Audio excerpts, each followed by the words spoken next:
رب اشرح لي صدري ويسر لي أمري واحلل عقدة من لساني يفقهوا قولي. أحمدك اللهم يا مجيب كل سائل، والصلاة والسلام على من هو أفضل الوسائل، وعلى آله وأصحابه ذوي الفضائل. أما بعد فأعوذ بالله من الشيطان الرجيم. بسم الله الرحمن الرحيم. يا أيها النبي إنا أرسلناك شاهدا ومبشرا ونذيرا. صدق الله العظيم وصدق رسوله النبي الكريم الأمين. إن الله وملائكته يصلون على النبي يا أيها الذين آمنوا صلوا عليه وسلموا تسليما. الصلاة والسلام عليك يا سيدي يا رسول الله وعلى آلك وأصحابك يا حبيب الله. مولاي صل وسلم دائما أبدا على حبيبك خير الخلق كلهم، منزه عن شريك في محاسنه، فجوهر الحسن فيه غير منقسم. يا أكرم الخلق مالي من ألوذ به سواك عند حلول الحادث العممي. رب صل وسلم دائما أبدا على حبيبك خير الخلق كلهم. اللہ تبارک و تعالی جل جلالہ وعم نوالہ واتم برہانہ وعظم شانہ کی حمد و ثنا اور حضور سرور کائنات مفخر موجودات زینت بزم کائنات دستگیر جہاں غم گسار زماں سید سروراں حامی بے کساں قائد المرسلین خاتم النبیین احمد مجتبی جناب محمد مصطفیٰ صلی اللہ علیہ وآلہ واصحابہ وبارک وسلم کے دربار گہر بار میں ہدیہ درود و سلام عرض کرنے کے بعد فخر السادات استاذ العلماء حضرت پیر سید مراتب علی شاہ صاحب حافظ اللہ تعالی، وارثان منبر و محراب، ارباب فکر و دانش، نہایت ہی معزز و محتشم حضرات و خواتین، سامعین و ناظرین،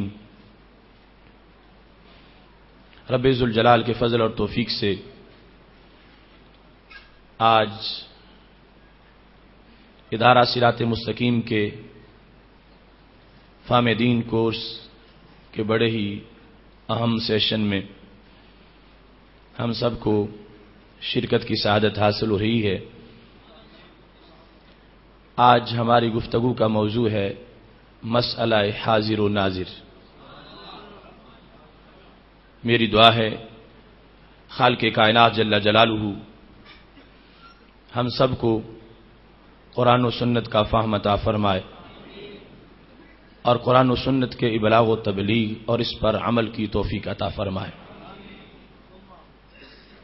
ہمارا یہ عقیدہ ہے کہ ہمارے آقا مولا حضرت محمد مصطفیٰ صلی اللہ علیہ وسلم اپنے روضہ پاک میں حیات حسی جسمانی کے ساتھ زندہ ہیں اور پوری کائنات آپ کی خدمت میں موجود ہے اور کائنات کے ذرے ذرے پر نگاہ کرنے کی سعادت رب ذوالجلال نے آپ کو عطا فرمائی ہے. اور جہاں کہیں خالق کائنات جل جلالہ کے اذن اور طاعہ سے ظہور پذیر ہونا چاہیں، رب ذوالجلال کی قدرتوں کا اس لحاظ سے بھی مظہر بن سکتے ہیں۔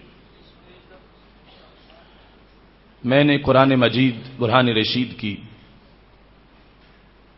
جو آیہ کریمہ تلاوت کی ہے، خالق کائنات جل جلالہ کا فرمان ہے،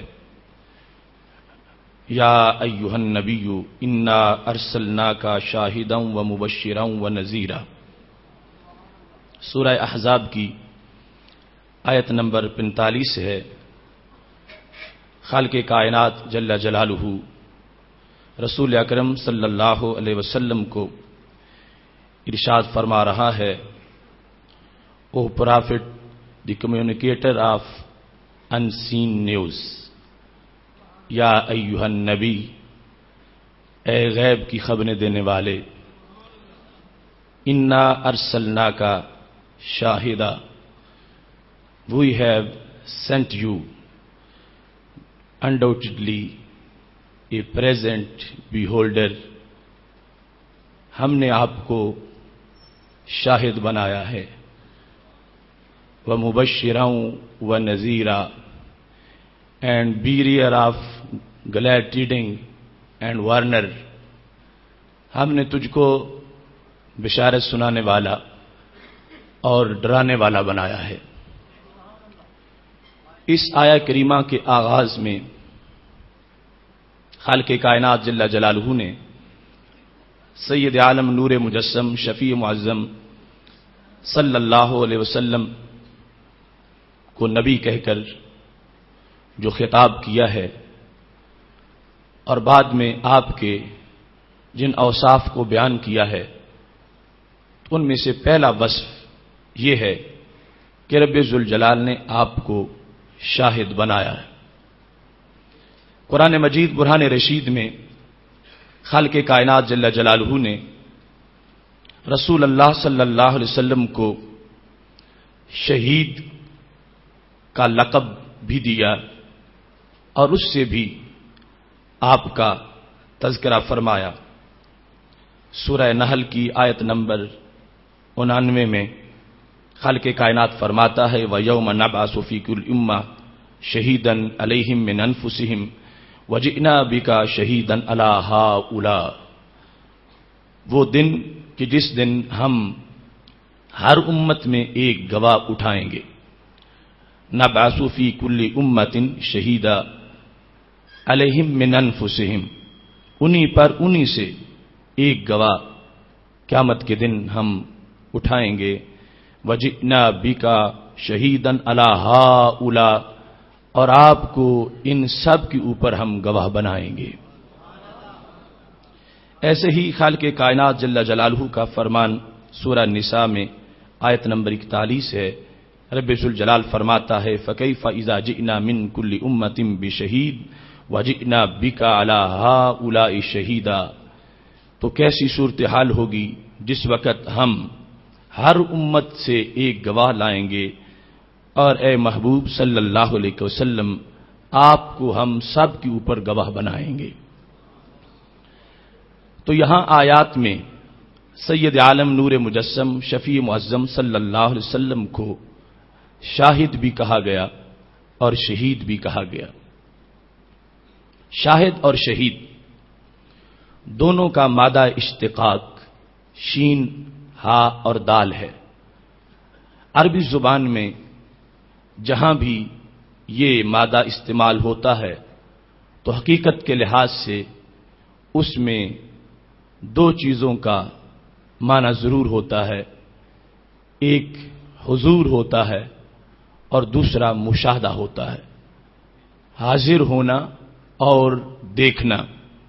یہ دونوں باتیں وہاں پر پائی جاتی ہیں جو صفات کے صیغے اس مادے سے مشتق کیے جاتے ہیں۔ امام راغب اصفہانی مفردات قرآن کے اندر ارشاد فرماتے ہیں، الشہود والشہادۃ الحضور مع المشاہدۃ اما بالبصر او بالبصیرہ، کہ شہود کا لفظ ہو یا شہادت کا لفظ ہو تو اس کا معنی کیا ہوگا؟ الحضور مع المشاہدہ، کہ وہاں پر حضور بھی ہو اور مشاہدہ بھی ہو. تو شاہد اور شہید دونوں جس وقت شہادت سے بنے ہیں تو مطلب یہ ہوگا جو شاہد ہیں اور شہید ہیں حقیقی معنی کے لحاظ سے وہاں پر حضور بھی پایا جائے گا اور مشاہدہ بھی پایا جائے گا. جس بات کے وہ شاہد ہیں یا جس بات کے وہ شہید ہیں اس واقعہ کے پاس وہ حاضر بھی ہوں گے اور اس کا وہ مشاہدہ بھی فرمائیں گے. آگے مشاہدے کی انہوں نے دو اقسام بیان کر دیں، اما بالبصر اور بالبصیرہ، یا وہاں پر مشاہدہ آنکھ کے لحاظ سے ہوگا یا دل کے لحاظ سے ہوگا. بہرحال مشاہدہ کا پایا جانا ضروری ہے. تو اس مجموعی معنی کو اگر ایک لفظ سے بیان کریں تو اس کو گواہ کہا جاتا ہے، اور اگر اس کو تفصیلی حیثیت میں بیان کریں تو اس کو حاضر و ناظر کہا جاتا ہے. یا ایھا النبی انا ارسلناک شاہدا، اے نبی غیب کی خبریں دینے والے، ہم نے تجھے شاہد بھیجا ہے، شاہد حالت میں بھیجا ہے. تو مطلب کیا ہے؟ آپ حاضر و ناظر ہیں، ہم نے آپ کو گواہ بنایا ہے. تو گواہ کی گواہی کے لیے یہ ضروری ہے کہ وہ جس کے گواہ ہیں اس کے بارے میں وہاں موجود بھی ہوں اور اس کا مشاہدہ بھی کریں. اگر ایک شخص کسی واقعہ کا گواہ بنتا ہے لیکن وہ وہاں موجود نہیں تھا تو اس کو گواہ نہیں کہا جائے گا. اور اگر موجود تھا مگر درمیان میں دیوار تھی، دیوار کے پیچھے کوئی واقعہ ہو گیا ہے تو پھر بھی وہ گواہی نہیں دے سکے گا کہ وہ اگرچہ قریب موجود ہے مگر اپنے سر کی آنکھوں سے وہ دیکھ نہیں رہا، اس کو مشاہدہ حاصل نہیں ہے. اس واسطے اس کو گواہ نہیں بنایا جائے گا. بالکل یعنی ایک لمحہ پہلے دیوار کے پیچھے آپ دیکھ کے آئے تھے کہ زید کھڑا ہے اور ادھر آنے کے بعد اسی کی آواز آ رہی تھی اور کوئی وقوع ہو گیا ہے تو شریعت مطہرہ میں آپ کی گواہی اس وقوع کے بارے میں معتبر نہیں ہے. اس واسطے کہ ہو سکتا ہے آواز سے مل جاتی ہے، واقعہ کسی اور کا ہو، آواز تم زید کی سمجھ رہے ہو، تو چونکہ وہاں پر مشاہدہ نہیں ہوگا تو اس واسطے گواہی غیر معتبر ہو جائے گی. تو گواہ، قابل قدر گواہ اور معتبر گواہ اس کے لیے ضروری ہے کہ وہ جس کا گواہ ہے اس کے بارے میں حضور بھی ہو اور مشاہدہ بھی وہاں پہ حاصل ہو. اب یہاں پر امام بیضاوی رحمۃ اللہ علیہ نے وَادْعُوا شُهَدَاءَكُم مِّن دُونِ اللَّهِ اس آیہ کریمہ کی تشریح کے اندر لفظ شہید کے اور شاہد کے معنی پر بحث کی ہے.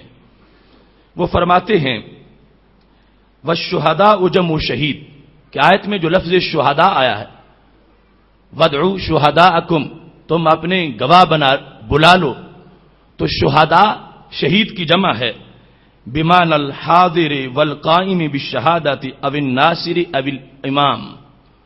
تو فرمانے لگے کہ یہاں پر شاہد کے چار معنی ہیں، یعنی شہید جس کی جمع شہداء استعمال کی گئی ہے. پہلا معنی ہے الحاضر، شہید کا معنی حاضر. دوسرے نمبر پر قائم بالشہادہ، گواہی دینے والا. تیسرے نمبر پر ہے ناصر، مددگار. اور چوتھے نمبر پر ہے امام. یہ چار معنی شہید کے بیان کرنے کے بعد امام بیضاوی رحمۃ اللہ علیہ وجہ تسمیہ بیان کرتے ہیں کہ ان چاروں میں اب وہ معنی کس طرح پایا جائے گا جو اصل شین ہا اور دال جب اکٹھے آ جائیں تو معنی ہوتا ہے. تو فرماتے ہیں کأنہ سمع بہ لأنہ یحضر النوادی ویبرم بمحضرہ الامور. ان کو، امام کو اور ناصر کو، ان کو کس واسطے شہید کہا جاتا ہے؟ تو کہتے ہیں چونکہ ان کے سامنے محافل میں فیصلے ہوتے ہیں، امام کے بیٹھے ہوئے سامنے فیصلہ ہوتا ہے، اور یہ تمام لوگ خواہ وہ ناصر ہے خواہ وہ امام ہے، وہاں جس کے بارے میں وہ ناصر ہے اور جس چیز کے لحاظ سے ان کے سامنے فیصلہ کیا جا رہا ہے تو وہاں حضور بھی پایا جاتا ہے اور مشاہدہ بھی پایا جاتا ہے. اگر کوئی گواہی دینے والا ہے تو اس میں بھی حضور ہوگا، اور اگر کسی کے سامنے فیصلہ کرنے کے لیے کسی کو پیش کیا گیا ہے تو اس میں بھی حضور پایا جائے گا اور مشاہدہ پایا جائے گا. تو چونکہ امام و ناصر کے لحاظ سے محافل کے اندر لوگ اپنے آپ کو پیش کرتے ہیں اور اپنے فیصلے کروانے کے لیے اپنے آپ کو حاضر کر دیتے ہیں، ان کے سامنے جب کسی کا حضور ہوتا ہے تو خود ان کا بھی حضور ہوتا ہے، وہ بھی موجود ہوتے ہیں اور ساتھ مشاہدہ بھی ہوتا ہے۔ اس واسطے امام بیضاوی کہنے لگے قائم بالشہادہ کو بھی شہید کہتے ہیں، حاضر کو بھی شہید کہتے ہیں، امام کو بھی شہید کہتے ہیں اور ناصر کو بھی شہید کہتے ہیں۔ ساتھ ہی فرمانے لگے اذ ترکیب للحضور، اس واسطے کہ یہ حروف جہاں آ جائیں شین ہا اور دال تو معنی حضور کا ہوگا، یہ پوری ترکیب جو ہے اس میں حضور والا معنی ہوتا ہے، لہذا ایسا نہیں ہو سکے گا کہ شاہد یا شہید تو ہو مگر حضور والا معنی نہ ہو۔ جس کو بھی شاہد کہیں گے یا شہید کہیں گے عربی زبان کے لحاظ سے اس میں حضور والا معنی ضرور موجود ہوگا، اما بالذاتی او بالتصور، یا تو بالذات حضور ہوگا اور اگر بالذات ممکن نہ ہو سکا تو پھر بالتصور حضور ہوگا، جس طرح کہ شہادت علی الشہادہ کی صورتحال کے اندر بھی وہ حضور علمی طور پر پایا جاتا ہے۔ اب اس سے مزید وضاحت کرتے ہوئے فرماتے ہیں وَمِنْهُ قِيلَ الْمَقْتُولُ فِي سَبِيلِ اللَّهِ شہید، یہی سبب ہے کہ جو اللہ کے راستے میں مقتول ہو اس کو شہید کہا جاتا ہے، حالانکہ قرآن مجید میں اسے مقتول کہا گیا، وَلَا تَقُولُوا لِمَنْ يُقْتَلُ فِي سَبِيلِ اللَّهِ وَلَا تَقُولُوا لِمَنْ يُقْتَلُ فِي سَبِيلِ اللَّهِ أَمْوَاتٌ، اللہ کے راستے میں جن کو قتل کیا گیا ان کو تم مردہ نہ کہو۔ اب قرآن نے لفظ مقتول بولا، یقتل وہ ہے جس کو قتل کیا گیا تو وہ مقتول ہے، لیکن ہم اسے کیا کہتے ہیں کہ وہ شہید ہے۔ تو شہید کیوں کہتے ہیں، سبب اس کا کیا ہے؟ تو امام رازی امام بیضاوی رحمۃ اللہ علیہ کہتے ہیں دو وجہ ہے کہ جن کی وجہ سے ہم اس کو شہید کہتے ہیں، اور ہماری کتب دین کے اندر 5-6 وجوہات ان کی علیحدہ موجود ہیں۔ اس وقت اختصار سے امام بیضاوی نے جو 2 وجوہات بیان کی ہیں وہی بیان کر رہا۔ لِأَنَّهُ حَضَرَ مَا كَانَ يَرْجُوهُ، جو اللہ کے راستے میں قتل ہوا اس کو شہید اس لیے کہا جاتا ہے کہ اسے جس چیز کی تڑپ تھی اور امید تھی وہ اس کے پاس حاضر ہو گیا ہے، اسے رب کے جلووں کی تڑپ تھی وہ اللہ کے جلووں کے پاس حاضر ہو گیا، اس کو اپنے ثواب کی تڑپ تھی اور طلب تھی وہ ثواب کے پاس حاضر ہو گیا، اس کو جنت سامنے نظر آنے لگی، تو جو کچھ اس کی مرضی تھی اور اسے مطلوب تھا، اس کا جو مقصود تھا یہ اس کے پاس حاضر ہو گیا ہے، اس واسطے اب اس کو مقتول نہیں کہا جاتا، اس کو شہید کہا جاتا ہے، لہذا حضور والا معنی اس میں پایا گیا۔ دوسرے طور پر کہتے ہیں اول الملائکۃ حضروہ، یا اس کو اس لیے شہید کہا جاتا ہے کہ اس کے پاس فرشتے حاضر ہو گئے ہیں اس کی زیارت کے لیے، اس کی ملاقات کے لیے، اس پر گواہی دینے کے لیے کہ اس نے اپنی جان اللہ کے دربار میں پیش کر دی ہے، فرشتے اس کو دیکھنے آئے ہیں، تو چونکہ فرشتے اس کے پاس حاضر ہو گئے اور مشاہدہ کر رہے ہیں، اس واسطے حاضر بمعنی محضور بھی ہوتا ہے کہ جس کے پاس کوئی حاضر ہو گیا ہو اس کو بھی حاضر کہا جاتا ہے، تو اس بنیاد پر بھی شہید کو مقتول فی سبیل اللہ کو شہید کہا جاتا ہے کہ اس کے پاس فرشتے حاضر ہو چکے ہیں۔ امام بیضاوی رحمۃ اللہ علیہ کی اس وضاحت سے یہ پتہ چلا کہ حاضر کا لفظی معنی جو ہے اور شہید کا جو مطلب ہے اس کے لحاظ سے جہاں بھی لفظ شہید کا استعمال ہوگا کہتے ہیں ترکیب دلالت کرے گی، وہاں پر حضور بھی ہے، مشاہدہ بھی ہے، اور جو اللہ کے راستے میں مقتول ہوا اس کو شہید کہا جاتا ہے۔ اس کے 2 سبب ہیں، یا تو یہ حاضر ہے کس کے پاس، جو اسے چاہیے تھا اس کے پاس، اللہ کے جلوے کے پاس، یا یہ اپنے ثواب کے پاس حاضر ہو چکا ہے، یا اس کے پاس فرشتے حاضر ہو چکے ہیں، تو دونوں اسباب ہیں جن کی وجہ سے مقتول فی سبیل اللہ کو شہید کہا جاتا ہے۔ اب حاضر و ناظر کا لفظ جس وقت ہم سید عالم نور مجسم شفیع معظم صلی اللہ علیہ وسلم کے لیے بولتے ہیں، اور اس کا اطلاق اپنی طرف سے نہیں، جو رب ذوالجلال نے شہید اور شاہد کہا، جو عربی زبان کا لفظ ہے اور جس پر لغت کی ہر کتاب گواہی دیتی ہے کہ جو شاہد اور شہید ہوگا وہاں پر حضور بھی ہوگا، مشاہدہ بھی ہوگا، اور باقی کتنا جس انداز کا وہ شاہد یا شہید ہے اسی انداز کا شہود اور مشاہدہ بھی ہوگا۔ اب ایک شخص جو ہے وہ ایک گھر کے اندر ایک واقعے کا گواہ ہے تو اس کا مطالعہ گھر تک ہوگا، وہاں حضور ضروری ہے اور وہاں مشاہدہ ضروری ہے، ایک شخص محلے کے معاملے کا گواہ ہے تو وہاں اس کا حضور بھی ضروری ہے، وہاں مشاہدہ بھی ضروری ہے۔ ایک شخص کسی شہر کے کسی معاملے کا گواہ ہے تو اس کا وہاں حضور بھی ضروری ہے اور مشاہدہ بھی ضروری ہے۔ اور میرے محبوب علیہ السلام کائنات کے لیے مطلقاً رب ذوالجلال کی طرف سے شاہد بنا کے بھیجے گئے ہیں، لہذا کائنات یوں ہے جیسے ہاتھ کی ہتھیلی پیرائی کا دانہ ہوتا ہے، آپ اس کا مشاہدہ بھی فرما رہے ہیں اور اس کے پاس موجود بھی ہیں۔ سوچنے کی بات ہے کہ رب ذوالجلال جب یہ فرماتا ہے کہ ہم نے تجھے شاہد بنایا تو خالق کائنات ایک بڑے وصف کو اجاگر کرنا چاہتا ہے، تو عمومی طور پر شاہد تو ہر بندہ ہے، کوئی بندہ ایسا نہیں جو شاہد نہ ہو، ہر بندہ کسی نہ کسی بات کا شاہد ہے، کتنا ہی گیا گزرا کیوں نہ ہو، وہ جہاں بیٹھا ہے ساتھ بیٹھے ہوئے کا شاہد ہے، جسے دیکھ رہا ہے اسے شاہد ہے، گلی میں جا رہا ہے شاہد ہے، کسی نہ کسی چیز کا مشاہدہ کر رہا ہے، ہر وقت شاہد ہے۔ تو یہ کون سی شان تھی جس کو رب نے اجاگر کرنا تھا؟ تو رب ذوالجلال کا قرآن بول رہا ہے کہ جب اللہ نے اس کو صدر مقام پر بطور وصف کے بیان کیا ہے تو اس کے شاہد کے معنی کو محدود نہ سمجھو، اس شان کے مطابق سمجھو جس شان کے مطابق رب ذوالجلال نے بھیجا ہے۔ اگر چھوٹی چھوٹی باتوں کا معاملہ ہوتا تو شاہد کوئی شان نہیں تھی، لیکن رب ذوالجلال نے ان کو ذرے ذرے کا گواہ بنایا ہے، لہذا یہ بہت بڑی شان دے کے عطا فرمایا ہے۔ ہم نے تجھے شاہد بنایا، شہید بنایا، اور پھر اس امت کے لیے نہیں، پہلی امتوں کے لیے بھی، جمیع امم کے لیے گواہ بنا دیا گیا، اور ان کے لیے سرکار دو عالم نور مجسم شفیع معظم صلی اللہ علیہ وسلم کے فیصلے، آپ کی گواہی پر قیامت کے دن فیصلے ہونے والے ہیں۔ وہ تفصیلات اس وقت میں بیان نہیں کرتا، لیکن حاضر و ناظر کا لفظ جو کہ لفظ شاہد کا ایک ترجمہ ہے، اس میں جس وقت ہم اس کا اطلاق کرتے ہیں تو پہلے معنی کے لحاظ سے جو امام بیضاوی رحمۃ اللہ علیہ نے بیان کیا کہ حاضر وہ ہے جو کسی کے پاس خود حاضر ہو، تو اب حاضر بمعنی موجود ہوگا۔ محبوب علیہ الصلوۃ والسلام حاضر و ناظر ہیں تو کائنات میں موجود ہیں اور اس کو دیکھ رہے ہیں۔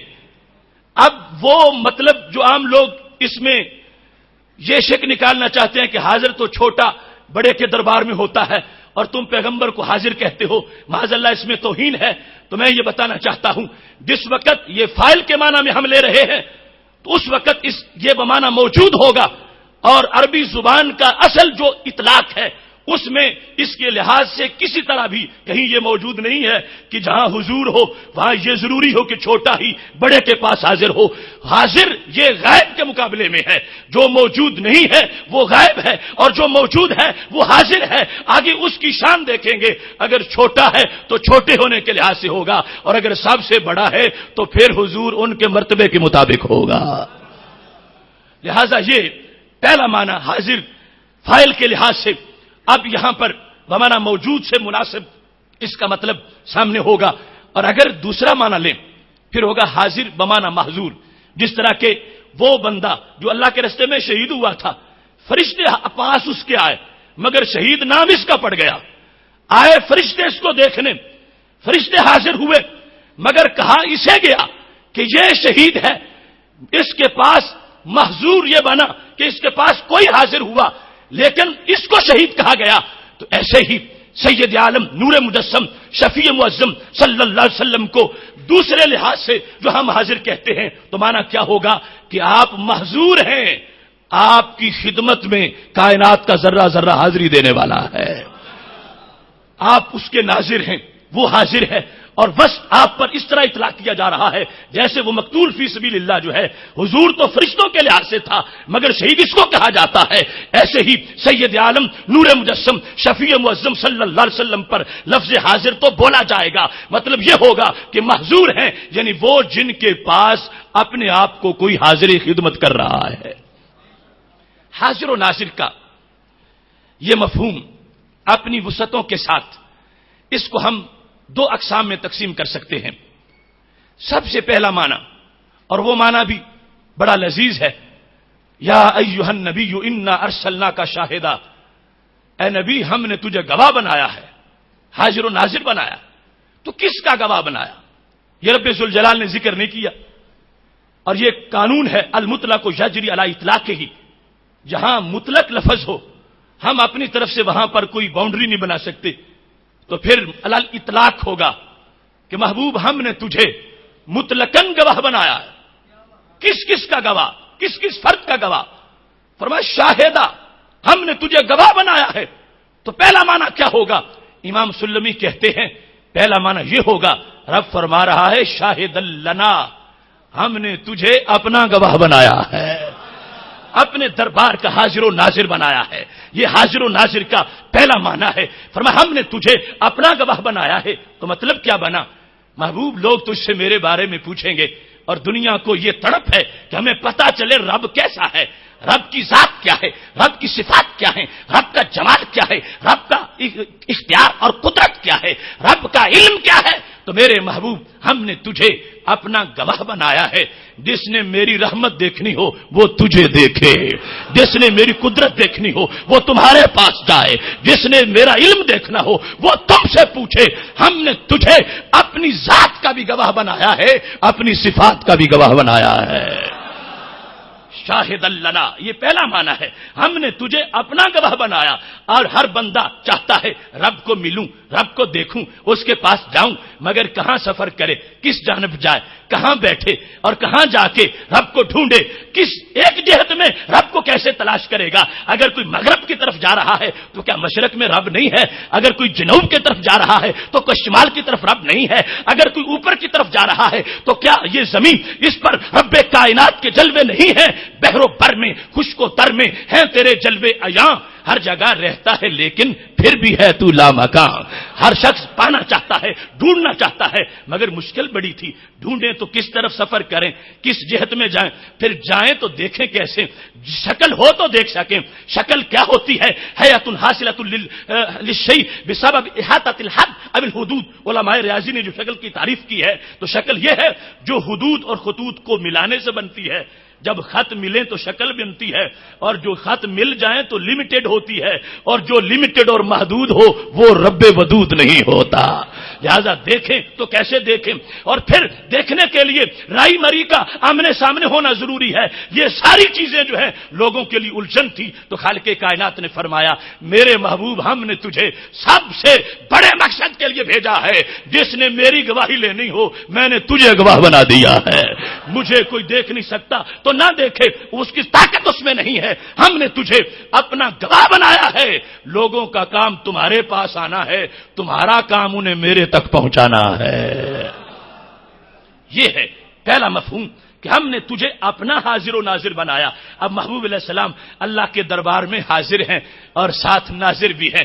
وہ کالی تم نے سنا حضرت علی رضی اللہ تعالی عنہ کی حدیث کہ کہنے لگے سرکار کے پیچھے بیٹھا ہوا تھا اور محبوب علیہ السلام نے جس وقت دعا مانگی اور میری طرف دیکھ کے مسکرائے تو میں نے پوچھا باتیں رب سے کرتے ہو اور مسکراتے میری وجہ سے ہو؟ فرمایا دہک تو میں اس لیے ہنسا ہوں کہ میرا رب مسکرایا ہے اپنی شان کے مطابق. تو یہ فرش پہ چلتے ہوئے بھی رب ذوالجلال کے جلووں سے محظوظ ہونے والے ہیں اور ناظر ہیں. اس واسطے خالق کائنات نے فرمایا ہم نے تجھے اپنا گواہ بنایا ہے. جس نے بھی یہ دیکھنا ہے میری رحمت کیا ہے، میرا فضل کیا ہے، میری طرف سے جود کیا ہے، جس نے یہ دیکھنا ہے میرے انعامات کتنے ہیں، جس نے یہ دیکھنا ہے کہ میرے اختیارات کتنے ہیں، میری قدرت کیا ہے، میری قوت کیا ہے، محبوب وہ تمہارے پاس آئے. جب تمہاری رحمت دیکھے گا اسے میری رحمت کا نظارہ ملے گا. جو تمہارا علم دیکھے گا اسے میرے علم کی طرف اشارہ ملے گا. جس وقت وہ تمہارے پاس بیٹھ کر تمہارا جمال دیکھے گا، انا مرآت جمال الحق، تمہارے چمکتے چہرے سے جب اس کو میرا جلوہ نظر آئے گا تو یہ سب سے بڑے گواہ کا کردار پورا ہو جائے گا. لہذا پہلا معنی ہم نے تجھے اپنا گواہ بنایا. اگر کوئی شخص یہی بات یہاں تک اس کو اگر پوری طرح سمجھ لے تو اس کی ہمارے ساتھ کوئی الجھن نہیں رہے گی، راہ حق سے اس کو کسی طرح کی ناراضگی نہیں رہے گی. اس واسطے کہ جب رسول اللہ صلی اللہ علیہ وسلم اللہ کی ذات کے گواہ ہیں تو مطلب کیا ہوا؟ رب ذوالجلال نے ساری کائنات کو آپ کا دروازہ دکھایا کہ ان کے بغیر مجھے نہیں پا سکو گے، ان کے پاس جاؤ گے تو پھر میرے پاس آؤ گے. تو پتہ چلا اب اس دربار میں جانا یہ غیر کی طرف جانا نہیں ہے، بلکہ اللہ نے دکھایا ہی یہ دربار ہے کہ ادھر جاؤ، یہ گواہ ہے تمہارے لیے، یہ برہان ہے، یہ دلیل ہے، یہ میرا پتہ ہے. لہذا اب ادھر متوجہ ہونا یہ اللہ کے حکم کے مطابق ہوا.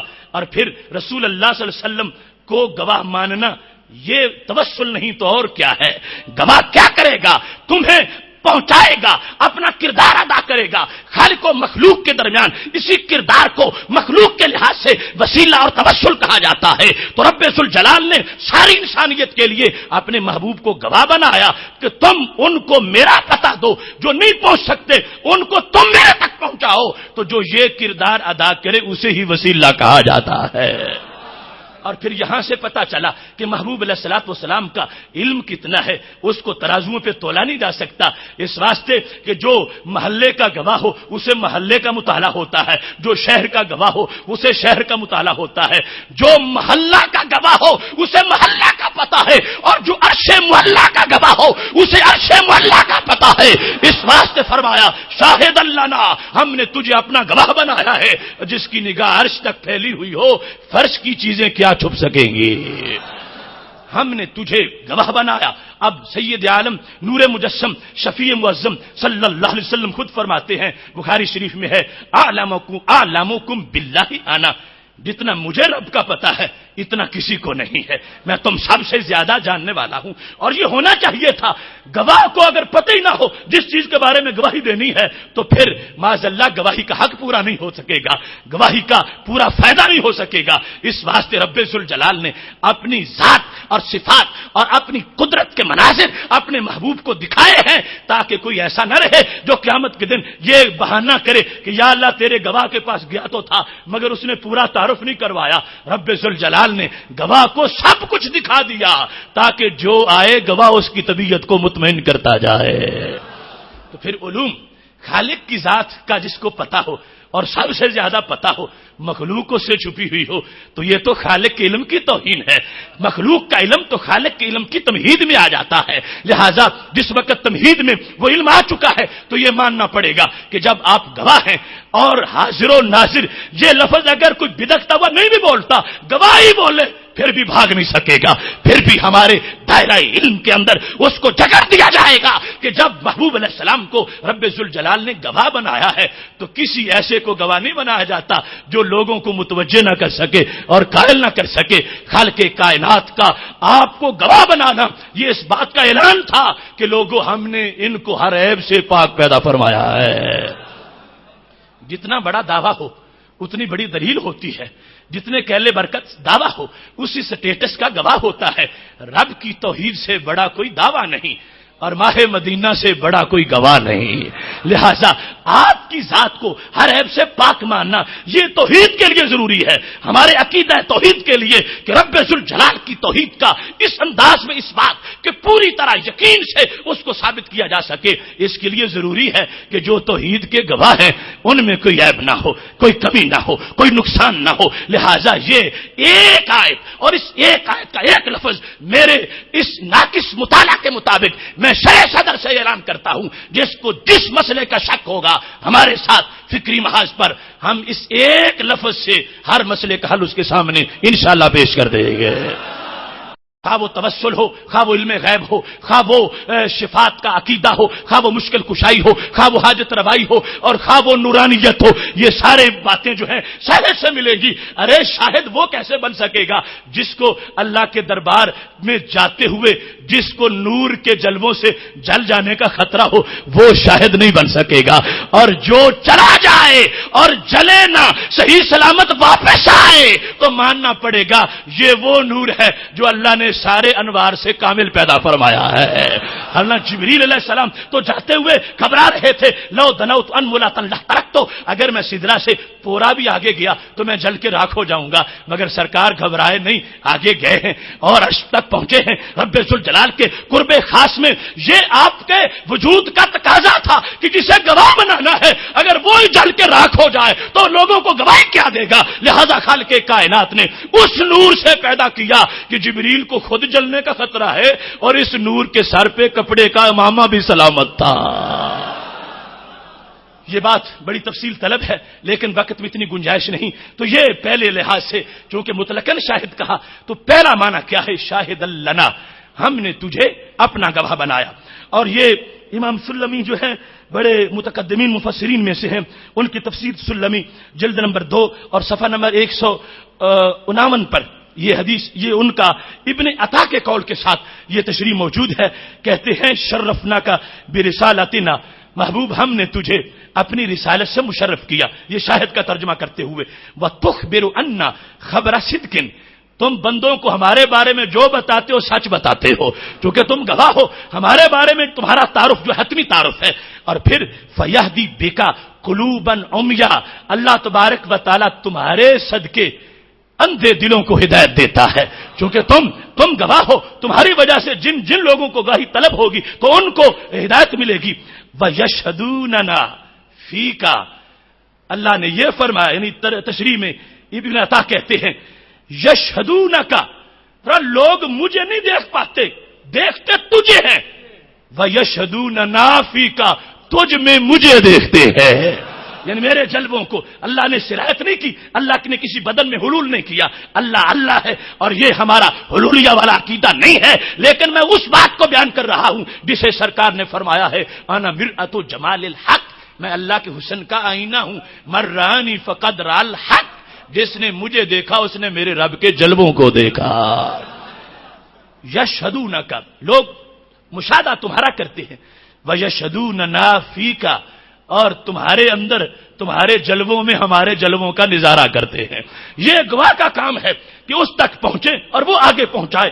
اور کہتے ہیں رب ذوالجلال کی اس آیت کی تشریح کرتے ہوئے وَلَا يَشْهَدُكَ إِلَّا مَنْ أَثَّرَ فِيهِ بَرَكَةُ نَظْرِكَ، یہ ہر کسی کے بس کی بات نہیں کہ وہ تجھے آ کے دیکھے اور دیکھ سکے.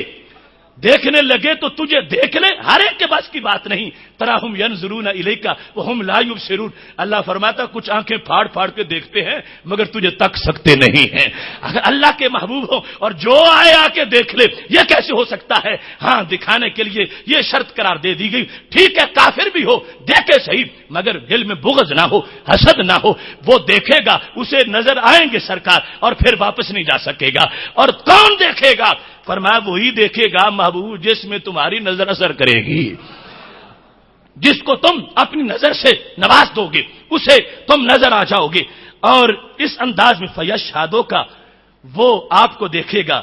وَيَشْهَدُنَا فِيكَ، اور پھر آپ سے ہمیں دیکھے گا. وہ تمہارے پاس یہ گواہ کا کردار ہے، دلالت ہے. اب دیکھو وہ برہان ہو یا دلیل ہو، مطلب کیا ہوتا ہے؟ کون الشیء بحیث یلزم من العلم به العلم بشیء آخر، وہ کسی کی دلیل ہو یا عنوان ہو، وہ ایڈریس ہو، اس کا کام یہ ہوتا ہے کہ لوگوں کو وہاں تک پہنچائے جس کی وہ دلیل ہے، جس کا وہ عنوان ہے، جس کا وہ پتہ ہے. تو باقی دلیلیں عام چیزوں کی، سرکار دلیل ہے رب کائنات کی ذات کی. لہذا جو آتا ہے اس کی رب ذوالجلال کے دربار کی طرف رہنمائی فرمانے والے ہیں. اور وہ رہنمائی انداز وہ ہمارے پاس سینکڑوں احادیث ہیں. اگر حضرت عبداللہ بن سلام دیکھتے ہیں تو کہتے ہیں کہ لما تبینت وجہہ عرفت ان وجہہ لیس بوجہ کذاب. جامع ترمذی کی حدیث ہے کہ جب نبی علیہ السلام ہجرت کر کے مدینہ شریف پہنچے تو عبداللہ بن سلام تو یہودی تھے، کہنے لگے میں آیا صرف دیکھنے کے لیے، لیکن جب میں نے اللہ کے گواہ کا چہرہ دیکھا تو مجھے پتا چلا کہ اتنا نورانی چہرہ کسی جھوٹے کا نہیں ہو سکتا. یہ سچے کی دلالت ہے، یہ سچے کا پتہ ہے. حضرت ابو رافع کا فرمان ہے ابو داؤد شریف میں، کہتے ہیں لما رأیتہ القی فی قلبی الاسلام، میں آیا تھا قریش کا سندیشہ لے کر، میرا مقصد واپس جانا تھا، لیکن جب پہلی بار میں نے چہرہ پاک دیکھا، اگرچہ میں نے کوئی درس قرآن نہیں سنا، میں نے حدیث کا بیان نہیں سنا، میں سرکار کا چہرہ دیکھ رہا تھا. القی فی قلبی الاسلام، میرے دل میں اسلام ڈال دیا گیا. محتشم سامعین حضرات، اب یہاں پر یہ پہلا معنی، اس میں اگر صرف اس پر بحث کی جائے تو یہ بھی مہینوں کا بحث موضوع ہے، اور اس میں ہر مسئلہ اس کی وضاحت ایمانی طریقے سے ہمارے سامنے ہے. اب دیکھو سوچو، جس رب کے قرآن کے ایک لفظ میں اتنے جہان آباد ہوں، اس پورے قرآن کے مضمون کا عالم کیا ہوگا. دوسرا معنی، اور یہ دونوں بیک وقت مراد ہوں گے، یعنی یہ ایسا نہیں ہے کہ ایک حقیقی ہو دوسرا مجازی ہو، اور کوئی کہ ایک پر رک جاتے ہیں دوسرا مراد نہیں لیتے. یہ دونوں اطلاق کے لحاظ سے دونوں افراد ہیں اور دونوں مراد ہوں گے. اور دوسرا معنی کیا ہے کہ ہم نے آپ کو مخلوق پر گواہ بنایا. پہلے تو یہ تھا تجھے اپنا گواہ بنایا، رب ذوالجلال نے محبوب علیہ السلام کو اپنی ذات کا گواہ بنایا. اب یہ ہے کہ ہم نے تجھے مخلوق کا گواہ بنایا, اور اس پر باقاعدہ آیت موجود ہے وَيَكُونَ الرَّسُولُ عَلَيْكُمْ شَهِيدًا, کہ رسول تم پر گواہ ہو جائیں. اب یہ جو دوسرا معنی ہے, اس کے لحاظ سے یہ معنی بھی بڑا عظیم ہے. جس طرح پہلا معنی عظیم تھا, مطلب کیا بنے گا کہ سید عالم نور مجسم شفیع معظم صلی اللہ علیہ وسلم کو مخلوق پر گواہ بنا دیا. اب اس میں جو دینی پہلو ہے وہ مقصد ہے پیش نظر. کوئی شخص یہ نہ کہے کہ مخلوق پر گواہ ہونا یہ کمال کیا ہے, یہ شان کیا ہے کہ انسان کسی شہر کو دیکھنے والا ہو, شہر کو جاننے والا ہو, اس شہر کے کمروں کو جانتا ہو, کمرے کے اندر صندوق پڑا اس کو جانتا ہو, صندوق میں بند چیز کو جانتا ہو. اس کا دین کے ساتھ کا تعلق کیا ہے؟ تو میرے بھائیوں, دین کے ساتھ تعلق یہ ہے کہ رب ذوالجلال فیصلے فرمائے گا تو معاملات کے فیصلے گواہیوں پر ہوں گے, اور یہ معاملات دین کے لحاظ سے جس وقت گواہی پر موقوف ہیں تو پتہ چلا اس لحاظ سے کائنات کا مشاہدہ اور مطالعہ یہ بھی ایک دین کا حصہ ہے. لہذا سید عالم نور مجسم شفیع معظم صلی اللہ علیہ وسلم جب قیامت میں حضرت نوح علیہ السلام اللہ کے دربار میں پیش ہوں گے اور یہ کہہ رہے ہوں گے میں نے تو تبلیغ کی ہے, امت کہے گی یہ آئے نہیں ہمارے پاس, یہ تو بولنے ہی نہیں. وہ کہیں گے میں نے 950 سال کی ہے, تو امت نہیں مانے گی. تو اللہ فرمائے گا گواہ پیش کرو, تو اس وقت محبوب کی گواہی سے کام پورا ہو جائے گا. اور اس امت کے گواہوں سے حضرت صدیق اکبر رضی اللہ تعالیٰ عنہ جیسے لوگ بھی ایسی گواہیاں دے جائیں گے, سرکار کی گواہی کے اوپر گواہی دے رہے ہوں گے. تو اس واسطے ان معاملات کو جاننا, ان کو بھی کوئی غیر دینی نہ کہے, یہ بھی ایک دین کا حصہ ہے. اور محبوب علیہ السلام کو رب ذوالجلال نے شہادت کا یہ منصب بھی عطا فرمایا ہے. یہاں بالخصوص اس آیت کی شرح میں حضرت شیخ عبدالعزیز محدث دہلوی, ان کا تفسیر عزیزی کے اندر جو قول ہے شاہ عبدالعزیز محدث دہلوی, وہ بطور خاص میں اس کی وضاحت کے لیے پیش کر دیتا ہوں. وَيَكُونَ الرَّسُولُ عَلَيْكُمْ شَهِيدًا, تو کہتے ہیں باشد رسول شما بر شما گواہ ہوں گے, تمہارے رسول تم پر گواہ. زیرا کہ او مطلع است بنور نبوت بر رتبہ ہر متدین بدین خود کہ در کدام درجہ از دین باشد, کہ سید عالم نور مجسم کو رب ذوالجلال نے تم پر گواہ بنایا ہے. کس چیز کا گواہ؟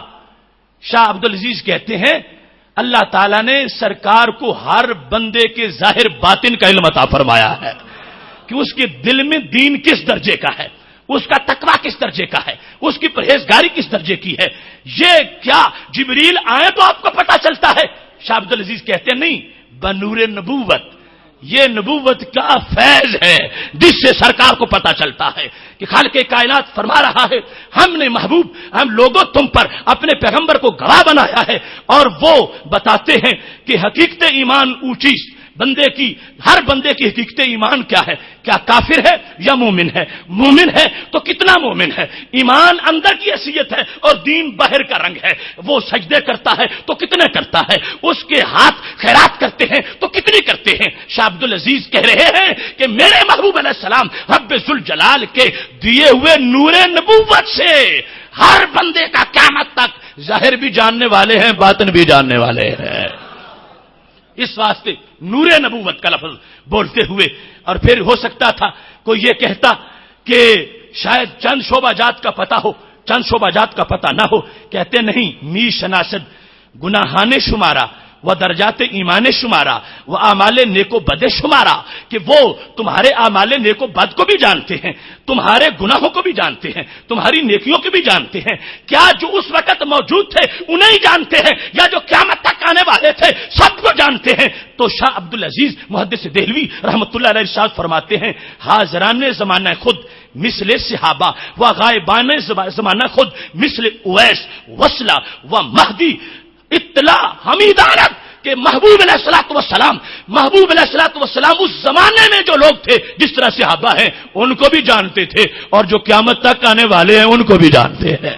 ان میں باقاعدہ نام لیا، جس طرح کہ اویس ان کو بھی جانا ہے، اور وہ جو صلہ کی حدیث ہے جس کا تشریح میں حضرت مجدد الفسانی رحمۃ اللہ علیہ کو جس کا مصداق بنایا جاتا ہے، اور حضرت مہدی کا آنا، اور ان کے سوا سب کے لیے رسول اللہ صلی اللہ علیہ وسلم کو اللہ نے جو شہید بنایا ہے، گواہ بنایا ہے، تو شاہ عبدالعزیز کہتے ہیں یہ سرکار کا نور نبوت ہے، جو مجلس میں بیٹھے تھے ان کو بھی جان رہے تھے، اور جو ان کی پشتوں میں تھے ان کو بھی جان رہے تھے، اور قیامت تک جنہوں نے آنا تھا، یہ خالق کائنات کے نور نبوت نے جو اللہ نے ان کو عطا فرمایا ہے، اس کے ذریعے سے وہ ہر چیز کا علم رکھنے والے تھے۔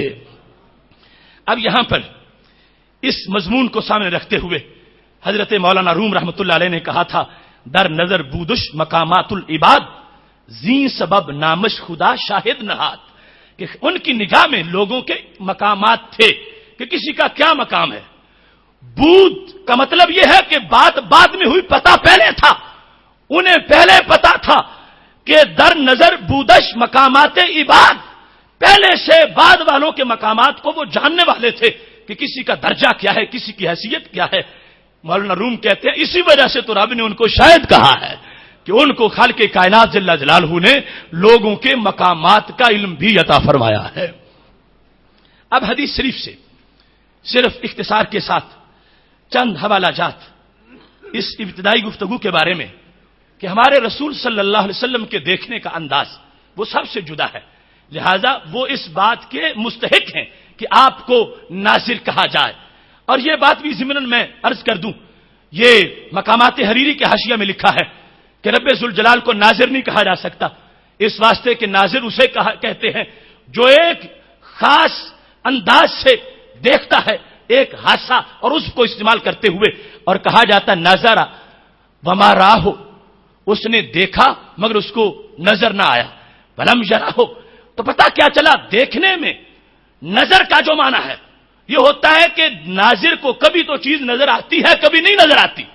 آپ ابھی چاند دیکھیں گے جس وقت عید کا چاند، تو کچھ دیکھنے والوں کو نظر آئے گا، کچھ دیکھنے والوں کو نظر نہیں آئے گا، تو پتہ چلا کبھی ناظر کو چیز نظر آتی ہے کبھی نظر نہیں آتی، اور خالق وہ ہے جس سے کوئی چیز چھپ ہی نہیں سکتی۔ لہذا جو یہ اگر جھگڑا کرتے ہیں کہ اللہ کا نام ہے، اللہ کا نام ہے، تو اللہ کا کہاں نام آیا ہے؟ یہ قرآن میں ہے، تورات میں ہے، زبور میں ہے، انجیل میں ہے، یہ صحف میں ہے، یہ بخاری شریف میں ہے۔ رب ذوالجلال کی اسماء توقیفی ہیں، اور حاضر و ناظر اللہ کے ناموں میں سے کوئی نام نہیں ہے۔ اگر اس کو بڑی مشکل سے اس لفظ کو اگر استعمال کر کے صحیح بنانا پڑے گا تو تعویل کرنی پڑے گی، بمانا موجود لینا پڑے گا، ورنہ رب ذوالجلال کے لیے اس کا استعمال تو ہے ہی ناجائز۔ اور خالق کائنات جل جلالہ نے اپنے محبوب علیہ السلام کو یہ شان دی ہے کہ وہ اللہ کی عطا سے، اللہ کی مرضی سے، اللہ کی اپوزیشن کے طور پر نہیں، اللہ کی محبوبیت کے مظہر کے طور پر خالق کائنات نے یہ شان دی ہے کہ ذرہ ذرہ ان کے سامنے حاضر فرما دیا ہے۔ احادیث میں بخاری شریف میں جلد نمبر 1 صفحہ نمبر 59 پر یہ حدیث شریف موجود ہے، جہاں دوسرے مقامات پر مسند امام احمد وغیرہ میں تفصیل سے ہے کہ رسول اللہ صلی اللہ علیہ وسلم ظہر کی جماعت کرا رہے تھے، آخری صف میں کسی نے غلطی کی، جب سرکار نے سلام پھیرا تو اس بندے کو نام لے کے بلا لیا۔ بخاری شریف میں ہے فرمایا حل ترون قبلتی ہا ہونا، کیا تمہیں یہ عقیدہ دیا گیا ہے کہ میں جب آگے دیکھوں تو آگے ہی دیکھتا ہوں، مجھے پیچھے نظر نہیں آتا؟ صحابہ واللہ خدا کی قسم ہے ما یخفی علی خشوعکم ولا رکوعکم، میں آگے دیکھوں پھر بھی تمہارے رکوع میرے سامنے ہوتے ہیں، تمہارا خشوع مجھ سے چھپا نہیں ہوتا، تمہارا رکوع مجھ سے چھپا نہیں ہوتا۔ قسم اٹھا کے محبوب علیہ السلام نے کہا، قسم کے بغیر کہیں تو پھر بھی ان کا جملہ جملہ وہ نقش ہوتا ہے چٹانوں پر، لیکن قسم اٹھا کے کہا، فرمایا خدا کی قسم ہے تمہارا رکوع بھی مجھ سے چھپا ہوا نہیں ہے اور تمہارا خشوع بھی مجھ سے چھپا ہوا نہیں ہے۔ خشوع دل کی حالت ہے، رکوع ظاہری اعضاء کا ایک حال ہے۔ تو محبوب علیہ الصلوۃ والسلام جماعت کراتے ہوئے دیکھ آگے رہے ہیں، فرمایا میرے کسی امتی کا یہ عقیدہ نہیں ہونا چاہیے کہ میری جدھر آنکھیں ہوں ادھر ہی مجھے نظر آتا ہے، فرمایا آنکھیں میری آگے ہیں، بالخصوص نماز میں تو اللہ کے دیدار میں ڈوبا ہوا ہوتا ہوں، ایسے وقت بھی تم مجھ سے پوشیدہ نہیں ہوتے، میں تمہارا رکوع بھی دیکھتا ہوں خشوع بھی دیکھتا ہوں۔ اور ساتھ یہ لفظ بول دیے انی لاراکم من وراء ظہری، میں بیک وقت آگے دیکھتا ہوا پیچھے بھی دیکھتا ہوں۔ اور کسی کی کیا یہ شان ہوگی؟ یہ شاہد ہیں انی لأراکم من وراء ظہری، میں پیٹھ کے پیچھے سے بھی تمہیں دیکھ رہا ہوں۔ اب یہاں پر سید عالم نور مجسم جو شفیع معظم صلی اللہ علیہ وسلم کے جو ناظر ہونے کی حیثیت ہے اس کو واضح کر دیا گیا کہ جو لوگ حاضر و ناظر کے مسئلے کو اپنے عقل کی چھوٹے سے ترازو پہ تولنا چاہتے ہیں، انہیں اگر کوئی ترازو لانا ہے تو پھر وہ بھی غیر محدود لانا پڑے گا، جو کہ میسر نہیں آئے گا۔ اب کیسے ہو سکتا ہے کہ ایک انسان نماز میں چہرہ آگے ہے، آنکھیں آدھی ہیں، اور جو دیکھنے کا ایک حصی معاملہ ہے وہ رائی مری کا مقابلہ ضروری ہے، پھر چیز نظر آتی ہے، ورنہ نظر ہی کچھ نہیں آتا۔ اور یہاں پھر بالخصوص اللہ کے جمال میں ڈوبے ہوئے ہیں، کوئی ہم جیسی نماز تو نہیں، یہ تو وہ نماز ہے کہ داتا گنج بخش اجمیری رحمۃ اللہ علیہ نے جو لکھا کہ سرکار عرش سے واپس تب آئے تھے جب یہ معاہدہ ہو گیا تھا کہ محبوب نماز پنجگانہ میں تجھے عرش والا دیدار کراتے رہیں گے۔ اتنا گہرا مطالعہ اللہ کی ذات کے جلوے سامنے ہو، اور پھر بھی اگر نگاہوں میں یہ سب کچھ موجود ہے تو ماننا پڑے گا اس دیکھنے کا انداز بھی کائنات میں اور کہیں نہیں ہے۔ یہاں پر یہ بات جو ہے اس کو پوری طرح سمجھنے کے لیے سید عالم نور مجسم شفیع معظم صلی اللہ علیہ وسلم کا یہ فرمان بھی سامنے رکھیے جو بخاری شریف جلد نمبر 1 صفحہ نمبر 179 پر موجود ہے۔ فرمانے لگے واللہ لانظر الی حوضی الان، اور میرا حوض کوثر میں اس کی طرف دیکھ رہا ہوں، مضارع ہے، الان، اب حوض میری آنکھوں کے سامنے ہے، میں اب اپنے حوض کو دیکھ رہا ہوں۔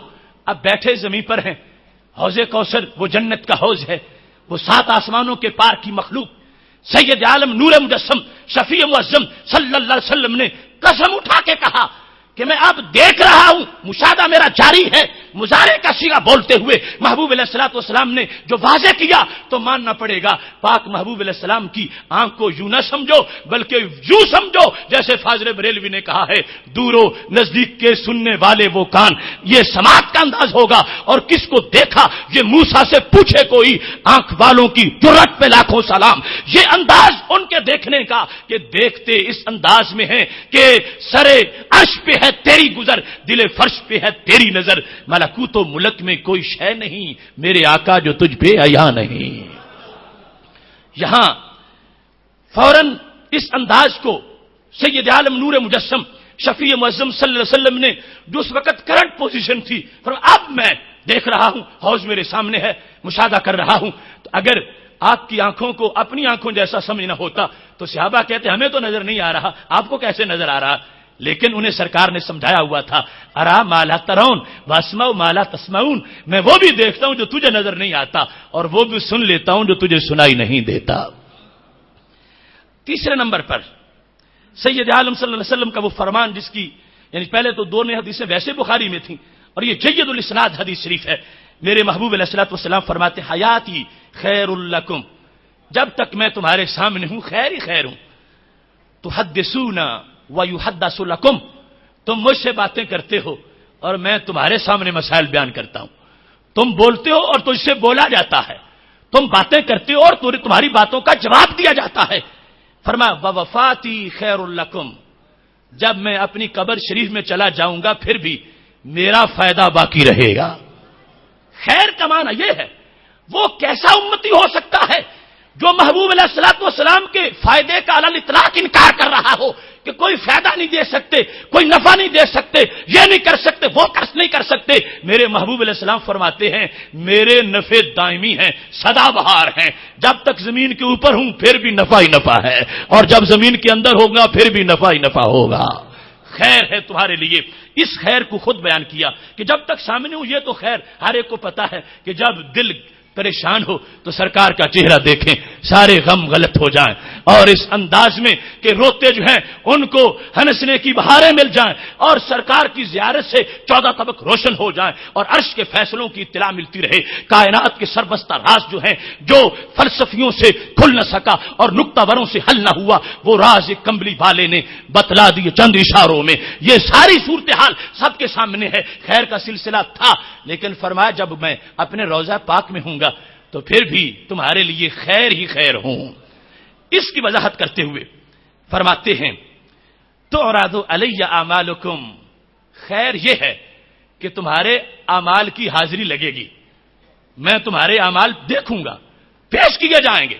اب یہ پیش کرنے کا جو انداز ہے یہ اہتمام کے لیے، جس طرح اب رب ذوالجلال کے دربار میں سبحان اللہ ایک پلیٹ میں رکھ کے فرشتے پیش کرتے ہیں، تو یہ مطلب نہیں کہ اسے ویسے سنائی نہیں دی، مطلب یہ ہے کہ کلمہ بڑا عزت والا ہے۔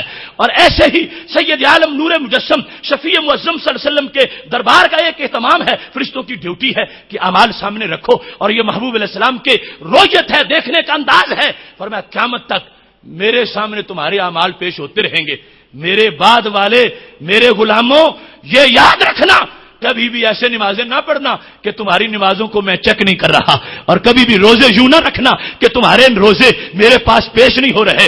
اللہ کے لیے جو تمہارے اندر خلوص ہے وہ تو ہونا چاہیے، لیکن میں تمہارا وارث ہوں، میں نے رب کے دربار میں تمہارے لیے نمائندگی کرنی ہے، میرا بھی لحاظ رکھو اور شرمندگی مجھے نہ دلانا، یوں کام کرو کہ میں بھی خوش ہو جاؤں، میرا رب بھی خوش ہوتا رہے۔ تمہارے اعمال مجھ پر پیش کیے جائیں گے تو کیا ہوگا؟ فرمایا فما رأیت من خیر حمدت اللہ علیہ، اگر تمہارا اچھا کام دیکھوں گا تو میں اللہ کی تعریف کروں گا، شکر کروں گا، رب کا حمد کروں گا کہ میرے بعد بھی، یعنی دنیا سے وصال کر جانے کے بعد بھی یہ امت جو ہے اس کے اندر خیر کا سلسلہ موجود ہے۔ اور پھر فرمایا وما رأیت من شر استغفر لکم، اور اگر کہیں مجھے تمہاری غلطی نظر آئے گی، شر نظر آئے گا، فرمایا میں فائدہ ہوں تمہارے لیے، کیا؟ فرمایا تمہارے گناہوں کی معافی کے لیے اللہ سے استغفار کروں گا۔ اتنے شفیق، اتنے رحیم، اتنے کریم، فرمایا میرا فائدہ بھول نہ جانا۔ اور یہ کتنی عظمت ہے ان لوگوں کی جو سرکار کے بارے میں یہ یقین رکھتے ہیں کہ سرکار دو عالم نور مجسم شفیع معظم صلی اللہ علیہ وسلم نے فرمایا ہے بعد از وصال بھی میرے فائدے برقرار رہیں گے، اور وہ یہ ہے کہ جب غلطی تم سے ہو جائے گی مجھے پتا چل جائے گا، اللہ سے تمہارے بارے میں سفارش کر دوں گا، خالق کائنات سے کہوں گا۔ لہذا یہ دیکھنے کا انداز محبوب علیہ السلام کا آج بھی برقرار ہے، اور جو جوں دیکھتے ہیں ان کو ہی ناظر کہا جاتا ہے۔ پھر بالخصوص طبرانی نے روایت کیا ہے، مواہب لدنیا میں بھی موجود ہے، حضرت عبداللہ بن عمر رضی اللہ تعالیٰ عنہ کہتے ہیں کہ رسول اللہ صلی اللہ علیہ وسلم نے ارشاد فرمایا ہے ان اللہ قد رفع لی الدنیا، اللہ نے میرے لیے دنیا کو اٹھایا، دنیا میرے سامنے کر دی، فانا انظر الیہا، میں اس کو دیکھتا ہوں، والی ما هو قائم فیہا الی یوم القیامہ، اور آج کی دنیا کوئی نہیں، قیامت تک جو کچھ ہونے والا ہے میں سب کو دیکھ رہا ہوں۔ کس طرح؟ کانما انظر الی کفی ہذہ، جیسے اپنے ہاتھ کی ہتھیلی کو دیکھ رہا ہوں۔ پوری کائنات، پوری دنیا محبوب علیہ الصلوۃ والسلام کے سامنے یوں حاضر ہے اور سرکار اس کے ناظر ہیں۔ اور یہاں بالخصوص انا انظر الیہا، یہ جو جملہ ہے یہ بڑا قابل غور ہے۔ یہ نہیں فرمایا کہ پہلے تو لفظ تھا رافع ماضی کا، اللہ نے اٹھایا تو کہنا چاہیے تھا نظر تو الیہا، میں نے دیکھا، لیکن نظر تو نہیں فرمایا۔ انا انظر الیہا، صرف انظر بھی نہیں فرمایا، انا انظر الیہا، یہ الفاظ ہیں میرے محبوب علیہ السلام کے۔ اور میرے استاد محترم استاد العرب والعجم شیخ المدرسین بلکہ ملک المدرسین حضرت علامہ عطا محمد بندیالوی رحمۃ اللہ علیہ فرمایا کرتے تھے یہ جملہ اسمیہ ہے، جس جملہ اسمیہ میں خبر جملہ فعلیہ ہے، اور ایسا جملہ اسمیہ کہ جس کے اندر خبر جملہ فعلیہ ہو وہ ہے انظرو، وہ دوام میں تجدد پر دلالت کرتا ہے۔ تو محبوب علیہ السلام یہ بیان کر رہے ہیں آنا انظرو الیہا، قیامت تک جو کچھ ہونے والا ہے ہر لمحہ میری نظر اس پہ پڑ رہی ہے۔ یہ نہیں کہا نظر تو الیہا کہ اللہ نے اٹھایا میں نے دیکھا معاملہ ختم ہو گیا، نہیں نہیں، آنا انظر الیہا یہ دوام تجدد ہے مسلسل۔ سید عالم نور مجسم شفیع معظم صلی اللہ علیہ وسلم آپ کی توجہ جب چاہتے ہیں وہ پڑتی ہے، دیکھ رہے ہیں جو کچھ ہو رہا ہے، اور رب ذوالجلال کی عطا سے محبوب علیہ الصلوۃ والسلام اس اپنے منصب میں موجود ہیں جو خالق کائنات جل جلالہ نے ان کو عطا فرمایا ہے۔ اور یہ ہے ہمارا انداز کہ ہمارے محبوب علیہ السلام کو نہ تو کہیں آنے جانے کے لیے کسی کی ٹکٹ کی ضرورت ہے، نہ کرائے کی ضرورت ہے، اور نہ لوگوں نے جو اعتراض بنا رکھے ہیں کہ وہ آئیں گے کیسے، جائیں گے کیسے، اور یہ سارے معاملات کی ضرورت ہی نہیں ہے۔ پوری کائنات یوں حاضر ہے جیسے ہاتھ کی ہتھیلی ہوتی ہے، یہ حاضر ہیں اور سرکار اس پہ نظر فرما رہے ہیں۔ باقی جہاں کہیں حضور جسمانی طور پر خوش نصیبوں کے لیے کوئی ایسا لمحہ بھی ہوتا ہے، اس کا بھی امکان موجود ہے، لیکن یہ دائمی طور پر محبوب علیہ الصلوۃ والسلام کے لیے رب ذوالجلال نے جو حجابات اٹھا رکھے ہیں، اور اگر حکمت کا تقاضا ہو تو اس کا اظہار فرماتے ہیں، اور ہر کام رب ذوالجلال کی حکمت کے دائرے کے مطابق ہوتا ہے اور اس کی مخالفت نہیں ہوتی۔ یہ وہ عقیدہ ہے جو قرآن و سنت نے ہمیں نبی علیہ السلام کے بارے میں عطا فرمایا ہے۔ اب یہاں پر ابھی ہماری تمہید ہے اور کچھ ٹائم جو ہے وہ قریب ہو رہا ہے، کیونکہ موضوع اہم ہے تو اس کا کچھ نہ کچھ حصہ میں چاہتا ہوں کہ اس کو بیان کر ہی دیا جائے، آپ کی کیا مرضی ہے؟ تو اب تشہد اور عقیدہ حاضر و ناظر، نماز کا تشہد، یہ جو ہم تشہد پڑھتے ہیں یہ تشہد ابن مسعود رضی اللہ تعالیٰ عنہما ہے۔ حضرت عبداللہ بن مسعود رضی اللہ تعالیٰ عنہ کہتے ہیں مجھے نبی علیہ السلام نے ہاتھ میں میرا ہاتھ پکڑ کے یوں یہ تشہد پڑھایا تھا جیسے قرآن کی سورت پڑھائی جاتی ہے، اور بخاری شریف میں اس کا ذکر ہے، انہوں نے کہا کہ یہ کہا مجھے محبوب علیہ الصلوۃ والسلام نے التحیات للہ والصلوات والطیبات السلام علیک ایھا النبی ورحمۃ اللہ وبرکاتہ السلام علینا وعلی عباد اللہ الصالحین۔ یہ جو تشہد کے الفاظ ہیں یہ ہم نے گھڑے نہیں ہیں، یہ حضرت عبداللہ بن مسعود رضی اللہ تعالیٰ عنہ کی روایت ہے، اور صحیح بخاری شریف کے اندر جلد نمبر 1 صفحہ نمبر 115 پر یہ الفاظ موجود ہیں۔ اب ان میں تشہد کے اندر سید عالم نور مجسم شفیع معظم صلی اللہ علیہ وسلم کو سلام کہتے ہوئے علیکم کا لفظ بولا گیا، سرکار کے لیے علیکا کا لفظ بولا گیا، السلام علیکا ایھا النبی، سلام ہو تجھ پر اے نبی۔ قیامت تک لوگوں نے نماز پڑھنی ہے، اور جب یہ حکم دیا جا رہا تھا تو نبی علیہ السلام کو پتا تھا کہ صرف مدینہ شریف والے نہیں، مکہ شریف والے اب بھی یہ پڑھیں گے، اور دوسرے شہر جو اس وقت ہیں وہ پڑھیں گے، اور جہاں جہاں اسلام پہنچ رہا ہے یمن والے، حجاز والے اور روم والے، ان تک یہ پیغام پہنچ چکا ہے، وہ نماز پڑھیں گے اور پھر بعد میں قیامت تک پڑھیں گے۔ تو علیکا کا سلام ہو تجھ پہ اے نبی، علیکا یہ جو کاف خطاب کا ہے اس کے اندر اس عقیدے کو شامل کر دیا گیا کہ نمازی جب بھی نماز پڑھے گا عملاً اس بات کی گواہی دے گا کہ میں محبوب علیہ الصلوۃ والسلام کو حاضر ناظر ماننے والا ہوں۔ یہاں پر میں نے امت کے عظیم ائمہ کے چند ملفوظات اکٹھے کیے ہیں، اور ان کا ہر لفظ خوشبو سے بھرا ہوا ہے، اتنی لذت ہے کہ اس عقیدے سے اگر کوئی بندہ نماز پڑھتا ہے تو خدا کی قسم کائنات میں کسی مقام پر اتنی لذت نہیں آتی جتنی نماز میں 2 مقامات پہ نظر آتی ہے۔ ایک وہ جب ایاک نعبد و ایاک نستعین، کافی خطاب اللہ کے لیے بولتے ہوئے قیام میں اگر کوئی بندہ پورے حضور قلب کے ساتھ کھڑا ہے تو خدا کی قسم ہے اس میں وہ لذت ہے جو دنیا کے کسی فعل میں، کسی پینے کی چیز میں، کسی کھانے کی چیز میں اور کسی لذیذ چیز میں وہ لذت نہیں ہے جب بندہ ایمان بالغیب کا پورا پیکر بن کر رب ذوالجلال کو یوں بول رہا ہو جیسے دیکھ کے بول رہا ہے، اور حجاب اٹھ جاتے ہیں۔ دوسرا مقام جو ہے وہ ہے السلام علیکا ایھا النبی، جب تشہد میں ہے اور صدیوں بعد بھی آج منظر تازہ ہوتا ہے، سلام ہو تجھ پہ اے نبی۔ یہ کافی خطاب جو ہے اس کا سبب کیا ہے؟ تو حضرت شاہ عبدالحق محدث دہلوی رحمت اللہ علیہ انہوں نے اشیاۃ اللمعات میں اس کی وضاحت کی ہے، جلد نمبر 1 صفحہ نمبر 401، فرماتے ہیں خطاب کی 3 وجوہات ہیں علیکا کہنے کی۔ وجہ خطاب با حضرت بجہت ابقائے ان کلام است برآنچے در اصل بود، کہتے ہیں کہ خطاب کرنے کی پہلی وجہ یہ ہے کہ اصل یہ جس طرح کلام تھا ویسے ہی باقی رکھا جائے، جس طرح تھا آغاز میں ویسے ہی باقی رکھا جائے۔ تو یہ آغاز میں کیسے تھا؟ تو کہتے ہیں کہ در شب معراج از جانب پروردگار تعالی و تقدس برآ حضرت صلی اللہ علیہ وسلم خطاب بسلام آمد۔ یہ جملہ اصل میں السلام علیکا ایھا النبی، یہ معراج کی رات رب نے اپنے محبوب سے فرمایا تھا، تو اس کو یوں ہی باقی رکھا گیا۔ کیوں؟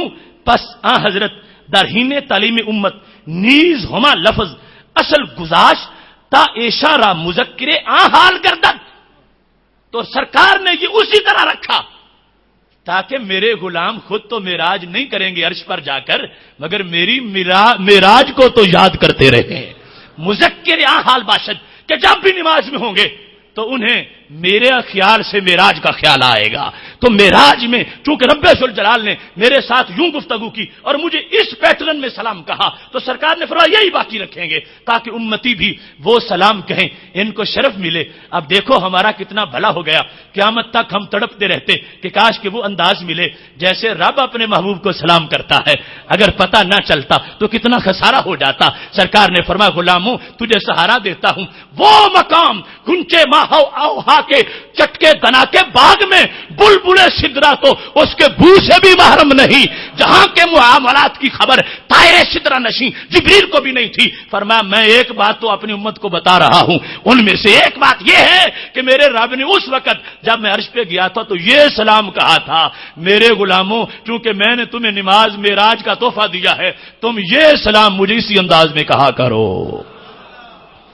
پہلی وجہ یہ ہے. دوسری منیز ہما ہمیشہ نصب العین مومنہ وقرۃ العین عابدہ است. یہ دیکھو کتنا مقدس عقیدہ ہے. اس وقت تک مریض لوگ پیدا نہیں ہوئے تھے. نیز ہمیشہ نصب العین مومنہ کہتے ہیں. دوسری وجہ یہ ہے علیہ کا کہنے کی کہ محبوب علیہ السلام تو ہر وقت مومنوں کی آنکھ کے سامنے ہوتے ہیں. نصب العین یہ تم جو کہتے ہو یہ میرا نصب العین ہے. نصب کا معنی ہوتا ہے گاڑی ہوئی چیز آنکھ کے سامنے, تو یہ میرا ہدف ہے, مقصد ہے. تو فرمایا محبوب تو ہمیشہ عاشقوں کے سامنے ہے. نصب العین مومنہ مومنوں کے نصب العین ہے. اور وقرۃ العین عابدہ است, اور عابد عبادت کرنے والوں کی آنکھوں کی ٹھنڈک ہے. لہذا در جمیع احوال و اوقات ہر وقت ہی اگر کوئی باضمیر اور زندہ دل انسان ہے تو سرکار اس کے نصب العین ہے اور محبوب علیہ الصلوۃ والسلام کی طرف وہ متوجہ ہے. کہتے ہیں خصوصاً در حالت عبادت, بالخصوص حالت عبادت کے وجود نورانیت و انکشاف درین حالت بیشتر بقوی طرح. فرما نماز میں تو سارے پردے اٹھ جاتے ہیں, اس واسطے یہاں تو بالخصوص غلاموں کو علیہ کا علیکہ سے کہیں. ویسے بھی یہ حالت ہے, ویسے بھی جائز ہوگا, لیکن نماز میں پابندی کروائی گئی کہ یہ وہ مقام ہے کہ جس میں رب ذوالجلال نے سب سے زیادہ قرب اپنے بندے کو دیا ہے. اور چونکہ سرکار ساری کائنات سے بڑھ کے اللہ کے قریب ہیں تو جو ایک دو قریبوں میں سے ایک کے قریب ہو دوسرے کے بھی ضرور قریب ہوتا ہے. اب بندہ نماز پڑھ کے اللہ کے قریب ہوا ہے تو سرکار کا قرب بھی ضرور مل جائے گا. آپس میں دو قریب چیزیں جو ہیں ان میں سے کسی ایک کے جو قریب ہوتا ہے وہ دوسرے کا قریبی ضرور بن جاتا ہے. لہذا اس واسطے جب مانتے ہو کہ بندے کو اللہ کا قرب مجسر ہے نماز کے اندر تو پھر سرکار کا قرب بھی مجسر ہو گیا ہے. اس واسطے حضرت ربیعہ سے کہا تھا جب انہوں نے پوچھا تھا میں محبوب جنت چاہتا ہوں, اسالو کا مرافقتہ کا فی الجنہ, میں جنت چاہتا ہوں اور جنت میں آپ کی سنگت چاہتا ہوں. فرمایا انی علی نفسک بکثرۃ السجود, اگر جنت میں میری سنگت چاہتے ہو تو پھر سجدے زیادہ کیا کرو. سجدے سے اللہ کا قرب بھی ہے, میرا قرب بھی ہے. اب دیکھو نماز کے اندر بندہ بیٹھا ہے, علیکہ کو برقرار رکھا گیا. فرمایا یہ خصوصی حالت ہے, اس کو بندے کو قرب حاصل ہے, اور جن کو دیکھے جن کے قریب ہو اور جن کے سامنے ہو انہیں پھر غیب سے نہیں آمنے سامنے سلام کہنا چاہیے. اس واسطے السلام علیکہ ایھا النبی. تیسرے نمبر پر کہنے لگے وبعد از عرفاء گفتان, کچھ عارفوں کا یہ قول ہے, صوفیاء کا قول ہے جن کے دل کا آئینہ بڑا صاف ہے. گفتان کہ این خطاب بجہت سریان حقیقت محمدیہ صلی اللہ علیہ وسلم در ذرائع موجودات و افراد ممکنات, کہ یہ خطاب اس لیے ہے کہ کائنات باقی سرکار کے دم قدم سے ہے, ممکنات میں سرکار کے جلوے سرایت کر چکے ہیں, اور پوری موجودات کے ذرے ذرے کے اندر جہاں مقام اور مرتبہ کے لحاظ سے سرکار کی جلوہ گری ان جگہوں کے شایان شان ہے, تو وہ کہتے ہیں وہاں محبوب علیہ الصلوۃ والسلام کی جلوہ گری ضرور ہوتی ہے. پس حضرت در ذات مسلیاں موجود حاضر است. تو سید عالم نور مجسم شفیع معظم صلی اللہ علیہ وسلم مسلیاں نمازیوں کی ذوات کے اندر حضرت موجود حاضر است. حاضر کا اطلاق بھی آ گیا کہ موجود ہیں اور حاضر ہیں. پس مسلی باید, مسلی سے مراد پنجابی کا مسلی نہیں, وہ عربی زبان کا مسلی یعنی نمازی. پس مسلی باید, نمازی کو چاہیے کہ عظیم معنی آگاہ باشد, کہ یہ معنی پڑھ کے تو پھر نماز پڑھا کرے, کہ میں سرکار کے دربار میں ہوں، محبوب علیہ السلام کے سامنے السلام علیکہ کہنے والا ہوں، یہ نہ ہو کہ دل غافل ہو، زبان سے سلام کہہ رہا ہو تو ہو سکتا ہے سرکار ناراض ہو جائے، سلام مجھے کرتا ہے، دھیان کرتا ہی نہیں، جواب لینا ہے اور دھیان کر ہی نہیں رہا، لہذا جواب کے وصول کرنے کے لیے دھیان بھی کرنا چاہیے کہ میں جدھر سلام کر رہا ہوں وہ خود سنتے بھی ہیں، جواب بھی ارشاد فرماتے ہیں۔ فرمانے لگے عظیم شہود غافل نبود، اس شہود سے نمازی کو غافل نہیں ہونا چاہیے، تاب انوار قرب و اسرار معرفت متنور و فائز گردد، چاکہ نمازی کو پتہ چلے کہ محبوب علیہ الصلوۃ والسلام کی انوار برستے کیسے ہیں اور یہ بھی ان انوار کے ساتھ منور ہو جائے۔ یہ حضرت شیخ عبدالحق محدث دہلوی رحمۃ اللہ علیہ کا عقیدہ ہے، جن کو محقق الاطلاق کہا جاتا ہے، اور یہ ماننا پڑے گا کہ یہ ایک کائنات کی دائمی حقیقت ہے۔ اب یہ حضرت عبدالحق محدث دہلوی کوئی بریلی شریف کے فارغ التحصیل نہیں ہے کہ انہوں نے اعلی حضرت نے ان کو یہ پڑھا دیا ہو، چونکہ یہ عقیدہ ہے پوری امت کا، اور یہ صفہ اور بدر حنین اور بعد میں سارے مراکز میں جو خوشبو ہے یہ حقیقت وہاں سے چل کے آ رہی ہے، اور فاضل بریلوی نے اسی حقیقت کو اجاگر کر دیا ہے۔ دوسرے نمبر پر امام غزالی کی بات سنو، کہتے ہیں احیاء میں، یہ مرقات میں ان کی طرف سے حوالہ دیا گیا ہے، قولو کا السلام علیکہ، کہ جب تو السلام علیکہ کا ہے تو کیا کر، احذر شخصہ الکریم فی قلبے کا، تو نبی علیہ السلام کی صورت کو اپنے دل میں بسا لے، احذر شخصہ الکریم فی قلبے کا، اپنے دل میں سرکار کی شخص کو بسا لے، وَلْيَصْدُقْ عَمَلُكَ فی انہ یبلغہ ویرد علیکہ، اور تمہاری امید اس بارے میں کامل ہونی چاہیے کہ جو میں بول رہا ہوں سرکار سنیں گے بھی، جواب بھی ارشاد فرمائیں گے۔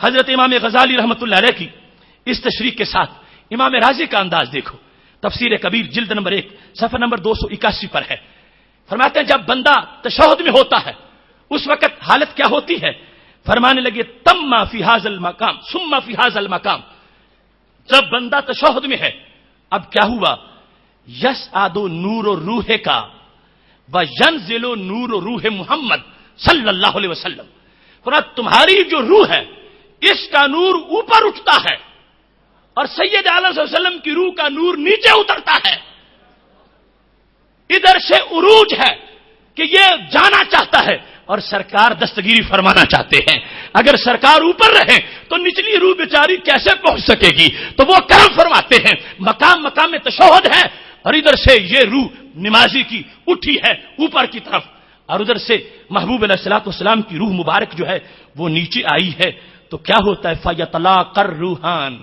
دونوں روحوں کی ملاقات ہو جاتی ہے، دونوں روحیں مل جاتی ہیں، ایک امتی اور پیغمبر کی روح آپس میں ان کی ملاقات ہو جاتی ہے، وَيَحْصُلُ هُنَاكَ الرَّوْحُ وَالرَّيْحَةُ وَالرَّيْحَانُ، جب ملاقات ہوتی ہے تو خوشبو بھی ہوتی ہے، رحمت بھی ہوتی ہے اور راحت بھی ہوتی ہے، یہ معاملہ ہوتا ہے۔ جس وقت نمازی تشہد میں پہنچا ادھر سے اس کی روح کا نور اٹھا، سرکار کی روح کا نور نیچے آیا، دونوں ارواح کی آپس میں ملاقات ہو گئی، اور اس مقام پر فلا بد لروح محمد صلی اللہ علیہ وسلم من محمدہ و تحیہ، جو روح اتنی صدیوں کے بعد بھی دستگیری کر رہی ہو تو پھر اس کی تعریف تو کرنی چاہیے، اس کی توصیف کرنی چاہیے، وہاں کوئی تحفہ بھیجنا چاہیے۔ امام رازی نے اسرار نماز کو بیان کرتے ہوئے فرمایا یہ وجہ ہے، فقل السلام علیک ایھا النبی، اب بول سلام ہو تجھ پہ اے نبی، تم نے کتنی بندہ نوازی کی ہے کہ آج بھی میری روح کو تم نے دلاسا عطا فرمایا ہے۔ یہ انداز صلح امت کا ہے، اور اس انداز میں کتنی حکمتیں ہیں اور کتنی برکتیں ہیں، اور تو اور رہا وہ لوگ جو آج منکرین کے صف میں شمار ہوتے ہیں، ان کا ایک گرینڈ فادر جو ہے وہ لیٹسٹ ماڈل، وہاں ابھی ایسی کوئی زیادہ خرابیاں نہیں آئی تھی، تو قریب قریب حدود تھیں حق کی، تو وہاں بھی ایسی باتیں ملتی ہیں، لہذا بدائع الفواد کے اندر، بدائع الفواد ابن قیم جوزیہ کی جو کتاب ہے اس میں اس نے اس بات کی وضاحت کی، باقاعدہ اس نے ہیڈنگ دیا کہ صلاۃ جو پڑھی جاتی ہے وہ تو غائبانہ سیغے سے ہے، سلام مخاطب ہے، اللہم صلی علیہ کا نہیں کہا جاتا، اللہم صلی علی محمد صلی اللہ علیہ وسلم، تو اس میں ظاہر غیب کے حکم میں ہوتا ہے، لیکن سلام دیتے وقت یہ نہیں کہا جاتا السلام علی النبی، کہا جاتا السلام علیکہ ایھا النبی۔ تو ابن قیم نے باقاعدہ بحث کی بڑی لمبی کہ سبب کیا ہے کہ صلاۃ تو غائبانہ ہے، اور سلام حاضرانہ ہے.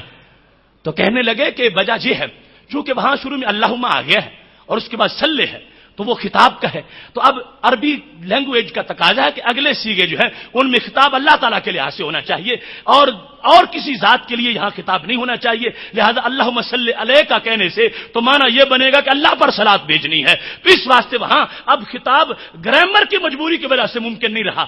لیکن السلام علیکہ ایھا النبی یہاں پر وہ کہتے ہیں جب تک خطاب نہیں ہوگا لذت پوری نہیں ہوگی. ابن قیم کا انداز سنو. ابن قیم نے اس مقام پر جس وقت اس بات کو پورے وثوق کے ساتھ بیان کیا اما السلام علیہ فأتي بلفظ الحاضر المخاطب تنزیلا له منزلۃ المواجہۃ لحکمۃ بطیۃ جدا.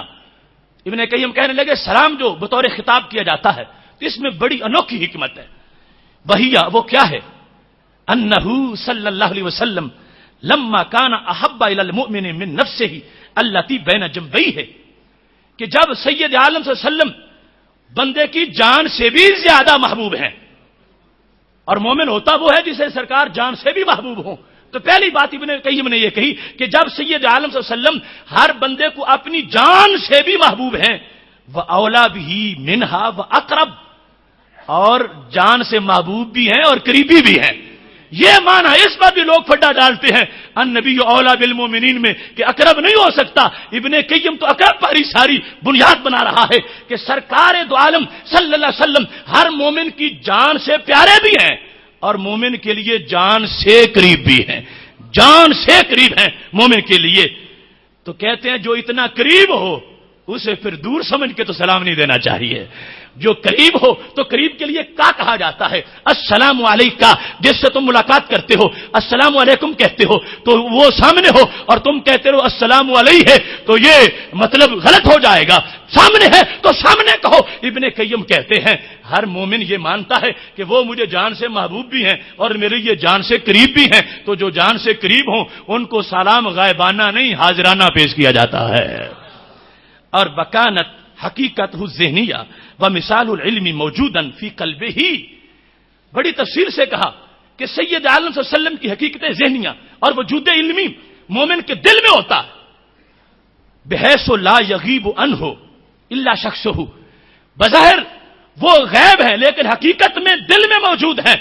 اور کہنے لگا شعر پیش کر کے مثالوں کا فی عینی و ذکروں کا فی فمی و مسوا کا فی قلبی فین تغیبو کہ تمہاری مثال تو میری آنکھوں میں ہے یعنی تمہاری تصویر. یہ کسی نے اپنے محبوب کے لیے کہا اور سب سے بڑے محبوب کے لیے یہ کہنا چاہیے مثالوں کا فی عینی تمہارا منظر تو میری آنکھوں میں ہے اور ذکر تمہارا میری زبان پر ہے اور ٹھکانہ تمہارا دل میں ہے. تو میں تجھے غیب کہوں تو کیسے کہوں فین تغیبو پھر تو غیب کیسے ہے. تو غیب نہیں محبوب تو حاضر ہے. تمہارا جلوہ میری نگاہ میں تمہارا ذکر میری زبان پر تمہارا ٹھکانہ میرا سینہ تمہارا مدینہ.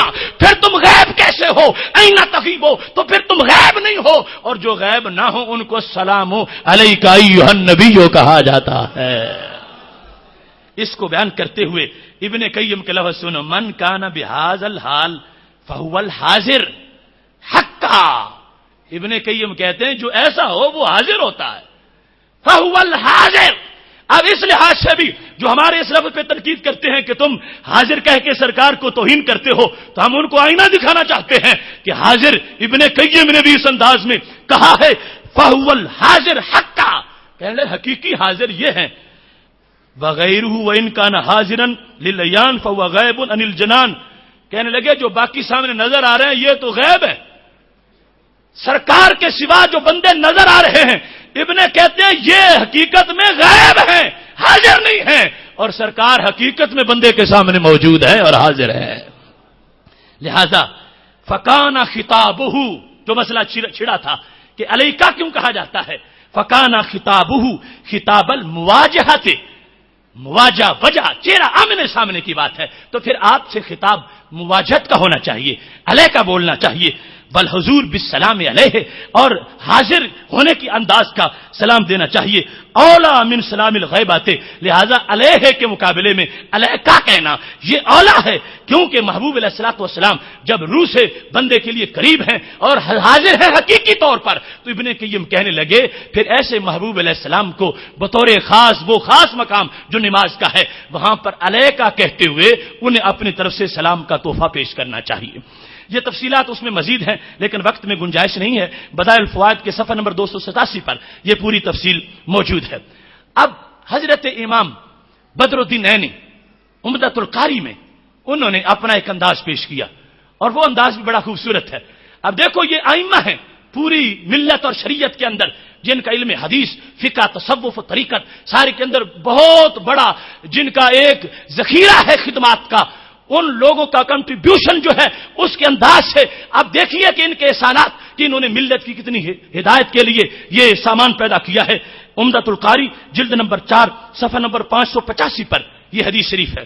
سوال کرتے ہیں مال حکمت فی العدول عن الغیبۃ الی الخطاب، حکمت کیا ہے کہ یہاں پر پہلے سلسلہ غیب کا تھا اور آگے اس کو خطاب میں بدل دیا گیا؟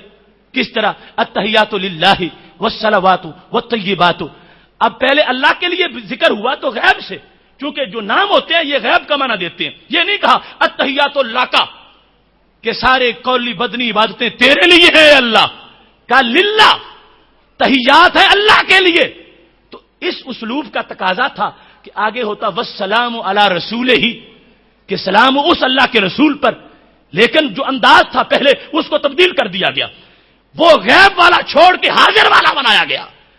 قیامت تک کے جو سربستہ راز تھے یہ سرکار سے سامنے حاضر تھے، اور پھر میں کہوں گا تیری نظر خارزار شب میں گلاب تحریر کر چکی تھی، اجاڑ نیندوں کے خواب میں انقلاب تحریر کر چکی تھی، میرے ذہن کے فلک پر جو سوال چمکے تو میں نے دیکھا تیرے زمانے کی خاک ان کے جواب تحریر کر چکی تھی۔ یہ بھولے پھرتے ہیں، حاضر ہیں تو کیسے ہیں، ناظر ہیں تو کیسے ہیں۔ سرکار نے بطور خاص امت کو جو سیگا دیا، حالانکہ پیچھے انداز غیبانہ آ رہا تھا، اس کا تقاضا تھا علیہ ہوتا، کوئی حرج نہیں تھا، لیکن مسئلہ یہ بھی تو سامنے تھا کہ جب امتی تڑپیں گے اور ان سے پوچھا جائے گا کہ جن کو کا کہتے ہو، علیہ کا کہتے ہو، تو کہاں سے کہتے ہو؟ سرکار نے فرمایا ہم وہ انداز دیں گے اگرچہ مقام علیہ کا تھا مگر ہم علیہ کا بنا کے امت کی مشکل کو حل کر دیں گے۔ امام عینی نے سوال کیا وجہ کیا ہے کہ مقام غیب کا تھا، پیچھے غیب کی بات ہو رہی ہے، اسی انداز سے غیب سے السلام علیہ آ جاتا، لیکن کیوں علیہ کا بولا گیا؟ تو ان کی بات بھی بڑی عمدہ ہے، یہ جتنی بھی میں نے آپ کے سامنے باتیں یعنی یہ تحقیقات جو ہمارے محققین کی ہیں، ان کو جب تم سن رہے ہو تو یقیناً تمہارا دل گواہی دیتا ہے کہ اگرچہ ہم اس پائے کے محقق تو نہیں ہیں مگر ایمان ہمارا بھی ایسا ہی ہے جو یہ پیش کر رہے ہیں کہ السلام علیکہ ایھا النبی کہتے وقت ہمارا عقیدہ یہ ہے جو ان لوگوں نے آج سے صدیوں قبل بیان کیا تھا۔ اب حضرت عینی کہتے ہیں ان المصلین لم مستفتحوا باب الملکوت بالتحیات، اللہ کی تعریف کر کے جب انہوں نے ملکوت کے دروازے کھلوا لیے، التحیات للہ کہا تو ملکوت کے دروازے کھل گئے، اذن لہم بالدخول، تو اللہ کی طرف سے اجازت دے دی گئی کہ اب داخل ہو جاؤ، کہاں؟ فی حریم الحی الذی لا یموت، اس حی قیوم کے دربار میں کہ جو کبھی جس پہ موت نہیں آتی۔ دروازہ کھلا اور کہا اللہ کے دربار میں داخل ہو جاؤ، فقرت اعینہم بالمناجات، تو نمازیوں کی آنکھیں ٹھنڈی ہو گئیں کہ کتنے وارے نیارے ہیں، رب نے بلا کے اپنے دربار میں بٹھا دیا ہے، اللہ نے ہمیں اپنے دربار میں بلا لیا ہے۔ دروازہ کھلا، نمازی اللہ کے دربار میں حاضر ہوا، اس کی آنکھیں ٹھنڈی ہوئیں اور اللہ سے مناجات اور سرگوشی کرنے لگا۔ جب سرگوشی کر رہا تھا نبہو علی ان ذالک بواسطۃ النبی الرحمہ، کہ جو کچھ ملا ہے جن کے صدقے ملا ہے انہیں بھی تو دیکھو، جب تک نہ بکے تھے کوئی پوچھتا نہیں تھا، تم نے خرید کے ہمیں انمول کر دیا، کون دروازے کھولتا ہمارے لیے اور کون اپنی طرف سے ابر کرم برساتا۔ اب نبہو نمازیوں کو متوجہ کیا گیا اس بات پر کہ جن کے وسیلے سے تمہیں یہ ملا ہے ان کے بارے میں بھی تو سوچو. نبی رحمہ اور نبی البرکہ جو ہے ان کی مطابقت کی وجہ سے تمہیں یہ مرتبہ ملا ہے. لہذا فوراً ایک جذبہ پیدا ہوا کہ ان کو ہم بھول رہے ہیں جنہوں نے نماز دی تھی, جنہوں نے حاضری کا طریقہ دیا تھا, جن کے صدقے رب نے ہمیں اپنے دربار میں قبول کر لیا ہے. فیضل تافتو, اچانک جب نمازی کی آنکھ اٹھی, فیضن الحبیب فی حرم الحبیب حاضر, نظر آیا کہ اللہ کے دربار میں سرکار بیٹھے ہیں. الحبیب فی حرم الحبیب حاضر, الحبیب فی حرم الحبیب, دوسرے حبیب سے مراد رب کی ذات, پہلے حبیب سے مراد رب کے حبیب کی ذات. تو نمازی نے التفات کیا, تو یہ ایک ایمان بالغیب کا معاملہ ہے, یہ کیفیت اس کو رکھنی چاہیے. جب اس نے توجہ کی تو لگا, اچانک اس نے التفات کی تو دیکھا اللہ تعالیٰ کا دربار ہے اور وہاں پر محبوب علیہ الصلوۃ والسلام تشریف فرما ہے. جب سرکار نظر آئے فَأَقْبَلُوا إِلَيْهِ قَائِلِينَ السَّلَامُ عَلَيْكَ أَيُّهَا النَّبِيُّ. سرکار کو جب رب کے دربار میں دیکھا تو اب دل نے کہا, غائبانہ نہیں, سامنے دل مشافہ کہیں گے, السلام علیکہ ایھا النبی, محبوب تجھ پر رب کی سلامتی ہو. اب یہ کوئی مشرکین کا عقیدہ تھا, بدعتیوں کا عقیدہ تھا, جن کے خدمات حدیث پر دنیا ناز کرتی ہے, اور وہ اسلام کے وسیع ذخیرہ کے محافظ اور اسلام اقدار پر پہرا دینے والے امت کے عظیم علماء کی یہ لسٹ جو سینکڑوں نہیں ہزاروں تک پہنچنے والی ہے. انہوں نے جو دین محفوظ کر کے ہمیں دیا ہے ہم اس پر قائم ہیں, ہم نے اپنی طرف سے نہیں گھڑا, یہ شروع سے جو صراط مستقیم کا سلسلہ آ رہا ہے اسی پر ہم موجود ہیں. اب دیکھیے اینی کہنے لگے کہ یہ کتنا سنہری موقع ہے. بندے کو متوجہ کیا گیا کہ جن کے صدقے یہ تجھے عزت ملی ہے ان کی طرف توجہ کرو. فوراً نگاہ اٹھی تو اللہ تعالیٰ کے دربار میں رسول اکرم صلی اللہ علیہ وسلم موجود تھے. یہ مقام تشہد پر پہنچا ہوا فوراً اب دیکھتا ہے اور کہتا ہے, السلام علیکہ ایھا النبی ورحمۃ اللہ وبرکاتہ, اللہ کے محبوب تجھ پر سلام پیش کر رہا ہوں. محتشم سامعین حضرات, اب یہاں پر ایک ان لوگوں کی طرف سے اہم اعتراض ہے, اس کو ابھی ذکر کرتے ہوئے اپنی گفتگو کو ختم کرتا ہوں. کہا جاتا ہے کہ حضرت عبداللہ بن مسعود رضی اللہ تعالی عنہ نے یہ کہا تھا کہ رسول اللہ صلی اللہ علیہ وسلم کی زندگی میں تو ہم السلام علیکہ ایھا النبی کہتے تھے, فلما قبض علیہ السلام, تو جب رسول اللہ صلی اللہ علیہ وسلم کا وصال ہو گیا تو پھر ہم نے کیا کہا, السلام علی النبی, علیکہ چھوڑ دیا اور علی النبی کہنا شروع کر دیا. تو اس کو وہ لوگ اٹھا کے آج پیش کرنے کی کوشش کرتے ہیں اور یہ بھول جاتے ہیں کہ ابن قیم نے تو باب باندھا تھا سارا علیکہ کو ثابت کرنے کے لیے کہ اب دیکھو تم علیکہ کی اتنی بحث کر رہے ہو اور علیکہ کو بیان کر رہے ہو, تو وہاں تو یہ بھی آیا ہے السلام علی النبی. ابن مسعود جو راوی ہیں انہوں نے یہ کہہ دیا کہ جب رسول اللہ صلی اللہ علیہ وسلم کی ظاہری حیات تھی اس وقت تو السلام علیکہ ہم کہتے تھے, اور جب محبوب علیہ السلام کا وصال ہو گیا تو پھر ہم نے السلام علی النبی کہنا شروع کر دیا. محتشم سامعین حضرات, اس کے جواب کی تفصیل سے پہلے یہ فرق عقلی طور پر بھی کسی لحاظ سے درست نہیں ہے. یہ تو نہیں تھا کہ رسول اللہ صلی اللہ علیہ وسلم کی حیات طیبہ ظاہری کے اندر صرف مکہ شریف مدینہ شریف کی مسجد نبوی میں ہی لوگ نماز پڑھتے تھے. اس وقت بھی تو عالم اسلام میں جہاں تک پہنچا تھا نماز پڑھی جاتی تھی. مکہ شریف والے پڑھتے تھے, طائف والے پڑھتے تھے, اور سارے مدینہ شریف سے دور پڑھتے تھے, اور سرکار سے غیب کی حالت میں پڑھتے تھے. جو اس وقت پڑھتے ہوئے سرکار کو موجود سمجھ کے کہتے ہیں سلام, تو ان کا سلام دینا بیان کر رہا تھا کہ جب یہ روضہ پاک میں ہوں گے پھر بھی علیکہ ہی کہا جائے گا. دوسرا بطور خاص اس مقام کو بڑا اچھی طرح وضاحت سے حضرت امام علی قاری نے مرقات میں بیان کیا ہے, اور ابن حجر نے فتح الباری کے اندر اس کی وضاحت کر دی ہے کہ اصل صورتحال کیا ہے. تو محتشم سامعین حضرات, یہاں پر جو حدیث شریف میں نے پہلے حضرت عبداللہ بن مسعود رضی اللہ تعالیٰ عنہ سے پیش کی وہ حضرت عبداللہ بن مسعود کا تشہد جس میں السلام علیکہ ایھا النبی. اس کے بعد دوسری روایت جس میں ہے کہ جب رسول اللہ صلی اللہ علیہ وسلم کا وصال ہو گیا تو ہم نے کہنا شروع کر دیا السلام علی النبی, علیکہ چھوڑ دیا. یہ ابو عوانہ کی روایت ہے, اور جو اس مضمون کی روایت ابن مسعود کی بخاری شریف میں ہے اس میں السلام علی النبی نہیں ہے. اس میں کیا الفاظ ہیں بخاری شریف کی جو اس مضمون کی حدیث شریف ہے اس کے اندر یہ ہے فلما قبض قلنا السلام یعنی علی النبی. وہاں پر راوی کا جو جملہ ہے وہ صرف اتنا ہے قلنا السلام, ہم نے سلام کہا. اس کے بعد یعنی علی النبی, یہ حضرت عبداللہ بن مسعود کا قول نہیں، یہ آگے ان سے کسی نے روایت کرنے والے میں یعنی تفسیر کا لفظ شامل کرتے ہوئے آگے اس کو بڑھایا ہے۔ ابن حجر اور ملا علی قاری انہوں نے اس کی وضاحت کی کہ جو روایت بخاری ہے اس میں قلنا السلام، جب سرکار کا وصال ہو گیا تو پھر بھی ہم نے سلام کہا، مطلب کیا استمررنا، لوگوں ہم نے سلام کہنا نہیں چھوڑا، پھر بھی کہتے رہے۔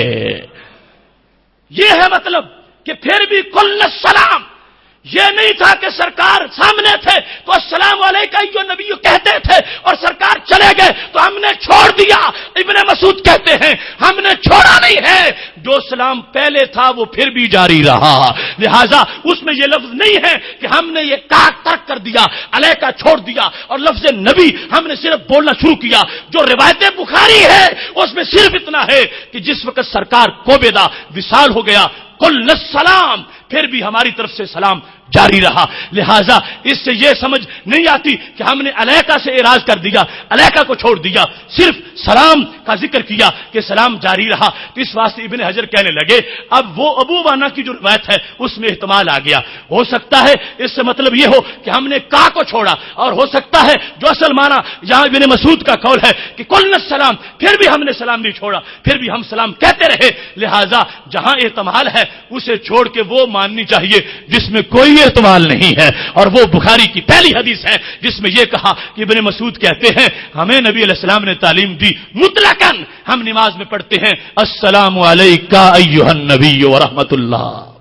لہذا یہ بھی کسی کے لیے گنجائش نہیں ہے کہ صحیح بخاری کو اب چھوڑ کے ابو وانا کے پیچھے چلے جائیں اور جو راوی کا اپنا قول درمیان میں دمج کیا گیا ہے اس کو دلیل بنا لیں۔ نہیں، پوری امت اس لذت پر موجود رہی ہے کہ سید عالم نور مجسم شفیع معظم صلی اللہ علیہ وسلم آج بھی جس وقت ہم ان کو ندا کرتے ہیں سرکار سنتے ہیں، خطاب ہوتا ہے کا کے ساتھ، اگرچہ غائبانہ علیہ کہنے میں بھی اسلام کا جواز موجود ہے، لیکن یہ مقام چونکہ مقام خاص ہے اور سرکار کی طرف سے صیغہ مختص کر دیا گیا، تو اسی طرح ہی امتی کو نماز پڑھتے ہوئے اپنے نبی پر سلام بھیجنا چاہیے۔ تو جو یوں بھیجے گا وہ اپنے ایمان کا اعلان کرے گا کہ میرے محبوب ناظر ہیں، میں ان کے دربار میں حاضر ہوں۔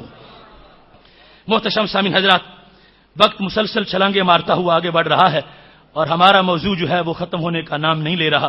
میں پھر ایک حدیث بیان کر کے اپنی گفتگو کو ختم کرتا ہوں، اور اس سلسلہ میں حضرت معاذ بن جبل رضی اللہ تعالیٰ عنہ جس وقت آپ کو یمن کا قاضی بنایا گیا، ان کا جو انداز تھا وہ بھی بطور خاص ایک بڑا حسین انداز ہے۔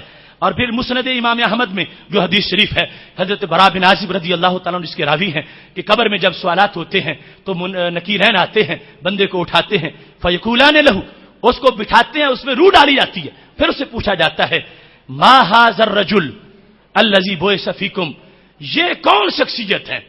ھذا کا لفظ ھذا کا اطلاق کرتے ہوئے سید عالم نور مجسم شفیع معظم صلی اللہ علیہ وسلم کے لیے استعمال کیا جاتا ہے۔ ھذا کا حقیقی معنی واحد مذکر محسوس مبصر کے لیے ہے کہ جو محسوس بھی ہو اور نظر بھی آ رہا ہو اس کے لیے مذکر ہو، ھذا کا لفظ استعمال کیا جاتا ہے۔ لہذا قبر میں جس وقت قبر کے مکین سے سوال ہوگا تو محبوب علیہ الصلوۃ والسلام کی جلوہ گری ہوگی، اور وہ جلوہ گری کا انداز یہ ہے اگرچہ ہزاروں لوگ بیک وقت فوت ہو رہے ہیں تو سرکار کو علیحدہ علیحدہ جانے کی ضرورت نہیں ہے، وہ اپنے روضہ پاک میں چمک رہے ہیں، ان کے لحاظ سے پہلے بھی کوئی پردہ نہیں، قبر والوں کے پردے اٹھا دیے جاتے ہیں اور بیک وقت سب سے آپ کے بارے میں پوچھا جا رہا ہے اور آپ جواب دے رہے ہیں۔ یہاں حضرت علامہ بندیالوی رحمۃ اللہ علیہ کی تحقیقات جو ہیں ان کی روشنی میں فرمایا کرتے تھے یہاں اگر یہ کہیں کہ کوئی صورت رکھی جاتی ہے سامنے، کوئی تشبیہ شبیہ ہوتی ہے اور اس کے بارے میں پوچھا جاتا ہے کہ یہ کون ہے، تو فرمایا کرتے تھے یہ بڑی ناقص سی بات ہے، اس واسطے کہ کسی شے کی صورت اور تصویر اس کا غیر ہوتی ہے، عین نہیں ہوتی۔ اب ایک بندے کی صورتیں تو ہزار ہیں، تو اگر ہزار صورت اس کی فوٹو ہزار جگہ پہ موجود ہے تو کیا یہ کہا جائے گا کہ ہزار کمرے میں بیٹھا ہوا ہے، یا یہ کہا جائے گا کہ اس کے بیٹے کے ہزار باپ ہیں؟ نہیں، تو صورتیں انسان کا عین نہیں ہوتی، غیر ہوتی ہیں، لہذا یہ کہا جائے گا یہ خود متعدد نہیں، صورت اس کی متعدد ہے، یہ آپ ایک ہے، صورتیں اس کی زیادہ ہیں، لہذا نہ تو اس کے بیٹوں کے باپ کی ہے اور نہ ہی دیگر مقامات پر تعدد کا حکم ہوگا کہ کہا جائے کہ وہ اس جگہ بیٹھا ہے، وہ اس جگہ بیٹھا ہے۔ ایک مقام جو ہے اس کے لحاظ سے یہ بات بالکل واضح ہوگی کہ صورت شے کا عین نہیں ہوتی، شے کا غیر ہوتی ہے۔ صورت کا حکم اور ہوتا ہے، بندے کا حکم اور ہوتا ہے۔ بندے کی فوٹو کا حکم وہ نہیں جو بندے کا حکم ہے۔ اگر کوئی فوٹو کے سامنے پانی کرے، یہ نہیں کہہ سکتا کہ میں نے اس بندے کو پانی پلایا ہے۔ فوٹو اور چیز ہے، بندہ اور چیز ہے۔ اب اگر قبر والے کے سامنے نبی علیہ الصلوۃ والسلام کی تصویر ہو اور پوچھا جائے تو پھر جو بندہ یہ کہے کہ میں ان کو نہیں جانتا، یہ اللہ کے نبی نہیں ہے، تو اسے کامیاب ہونا چاہیے۔ کیوں؟ اس نے غیر نبی کو نبی نہیں مانا، اس نے نبی کا تو انکار نہیں کیا۔ شے کی تصویر شے کا غیر ہوتی ہے تو سرکار کی تصویر سرکار نہیں، وہ غیر نبی ہے، تو جو غیر نبی کو نہ مانے اسے کامیاب ہونا چاہیے، اور جو غیر نبی کو نبی مانے اسے ناکام ہونا چاہیے۔ جبکہ یہاں یہ معاملہ ہے کہ جو پہچانے گا کہ یہ نبی ہیں اس کے وارے نعرے ہو جائیں گے، اور جو نہیں پہچانے گا وہ مارا جائے گا۔ تو پتہ چلا صورت نہیں، خود صاحب صورت ہوتے ہیں۔ ورنہ قیامت کے دن لوگ کہیں اے اللہ ہمارا امتحان تو نے ناقص ذرائع سے لیا، خود سامنے ہوتے تو پتہ چلتا کہ میں پہچانتا ہوں یا نہیں پہچانتا۔ وہ خود تھے ہی نہیں اور میں نے نہیں پہچانا تو پھر میرا جرم کیا ہے؟ تو رب ذوالجلال کسی کا کوئی بہانہ نہیں رہنے دیتا۔ اس واسطے خالق کائنات جل جلالہ نے یہ انداز رکھا ہے، وہ ماہ مدینہ چمک رہے ہیں، آسمان پہ سورج ایک جگہ چمکتا ہے، سارے اس کو دیکھ رہے ہیں، علیحدہ علیحدہ پکڑ کے کسی ایک کو دکھانے کے لیے کوئی اہتمام کی ضرورت نہیں ہے۔ میرے محبوب علیہ السلام روضہ پاک میں جلوہ گر ہیں، ان کے لحاظ سے پردہ نہیں ہے، پردہ ہمارے لحاظ سے ہے، لہذا سب کی آنکھوں سے قبر میں حجاب اٹھا دیا جاتا ہے، سرکار نظر آتے ہیں اور سوال کر دیا جاتا ہے۔ حضرت معاذ بن جبل رضی اللہ تعالیٰ عنہ کا جو پیغام ہے وہ بڑا محبت بھرا ہے کہ جس وقت سید عالم نور مجسم شفیع معظم صلی اللہ علیہ وسلم نے حضرت معاذ بن جبل کو یمن کا قاضی بنایا تھا تو خرج معہ رسول اللہ صلی اللہ علیہ وسلم یوسی ہے، سرکار ساتھ نکلے اور ان کو وصیت کر رہے تھے کہ معاذ یہ کام ایسے کرنا ہے، یہ ایسے کرنا ہے، اور ایسا منظر تھا جو چشم فلک نے کبھی نہیں دیکھا تھا۔ معاذ راکب و رسول اللہ صلی اللہ علیہ وسلم یمشی تحت راحلتہ، کہ حضرت معاذ تو سواری پہ بیٹھے ہیں اور عرشوں کے مہمان پیدل چلتے جا رہے ہیں، ساتھ ساتھ جا کے ان کو نصیحتیں کر رہے ہیں، اور پھر یا معاذ انک عسى اللہ تلقانی بعد عامی ھذا، جب وہ پہاڑی آ گئی کہ جہاں مہمانوں کو رخصت کر دیا جاتا تھا، فرمایا معاذ ہو سکتا ہے اب تیری میری ملاقات نہ ہو۔ اور عصا جس وقت محبوب علیہ السلام استعمال فرما دیں تو اس میں یقین کا رنگ ہوتا ہے، معاذ اب تیری میری ملاقات نہیں ہوگی، اب کیا ہوگا؟ بعد عامی ھذا، اس سال کے بعد، لعلک ان تمر بمسجدی ھذا وقبری، اب آؤ گے تو میری قبر کے پاس آؤ گے، اب آؤ گے تو میری مسجد کے پاس سے گزرو گے۔ فبقى معاذ جشع، حضرت معاذ رضی اللہ تعالی عنہ نے رونا شروع کر دیا، لفراق رسول اللہ صلی اللہ علیہ وسلم، سرکار کی جدائی میں، اور رونے کا مقام تھا کہ سب کچھ جن کے لیے چھوڑا ہے اب ان سے آخری لمحے دور ہو جاؤں گا تو اس سے بڑا نقصان کیا ہوگا۔ حضرت معاذ نبی علیہ السلام کے فراق میں جب روئے ہیں تو پھر میرے محبوب علیہ الصلوۃ والسلام کی آنکھیں، ان کا انداز بھی کچھ اور تھا۔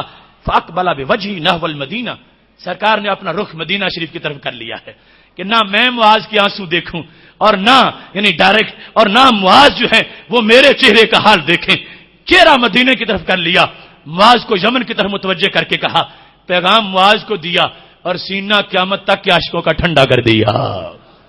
کیا؟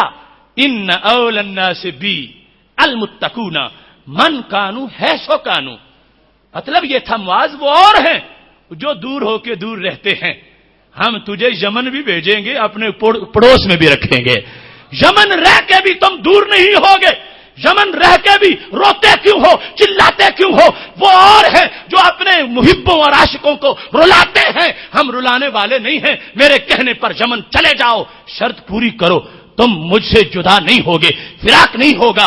ان اول الناس بی المتقون من کانوا حیث کانوا، فرمایا جو بھی ہو جہاں بھی ہو، پہلی صدی کا ہو یا 15ویں صدی کا ہو، چھوٹا ہو یا بڑا ہو، حیث کانوا، مدینہ میں شریف میں ہو، یمن میں ہو، کوفہ میں ہو، بصرہ میں ہو، ہند میں ہو، سندھ میں ہو، جو بھی ہو جہاں بھی ہو، جس کو تقوی کی دولت نصیب ہے وہ جہاں بھی ہے میرے قریب ہے۔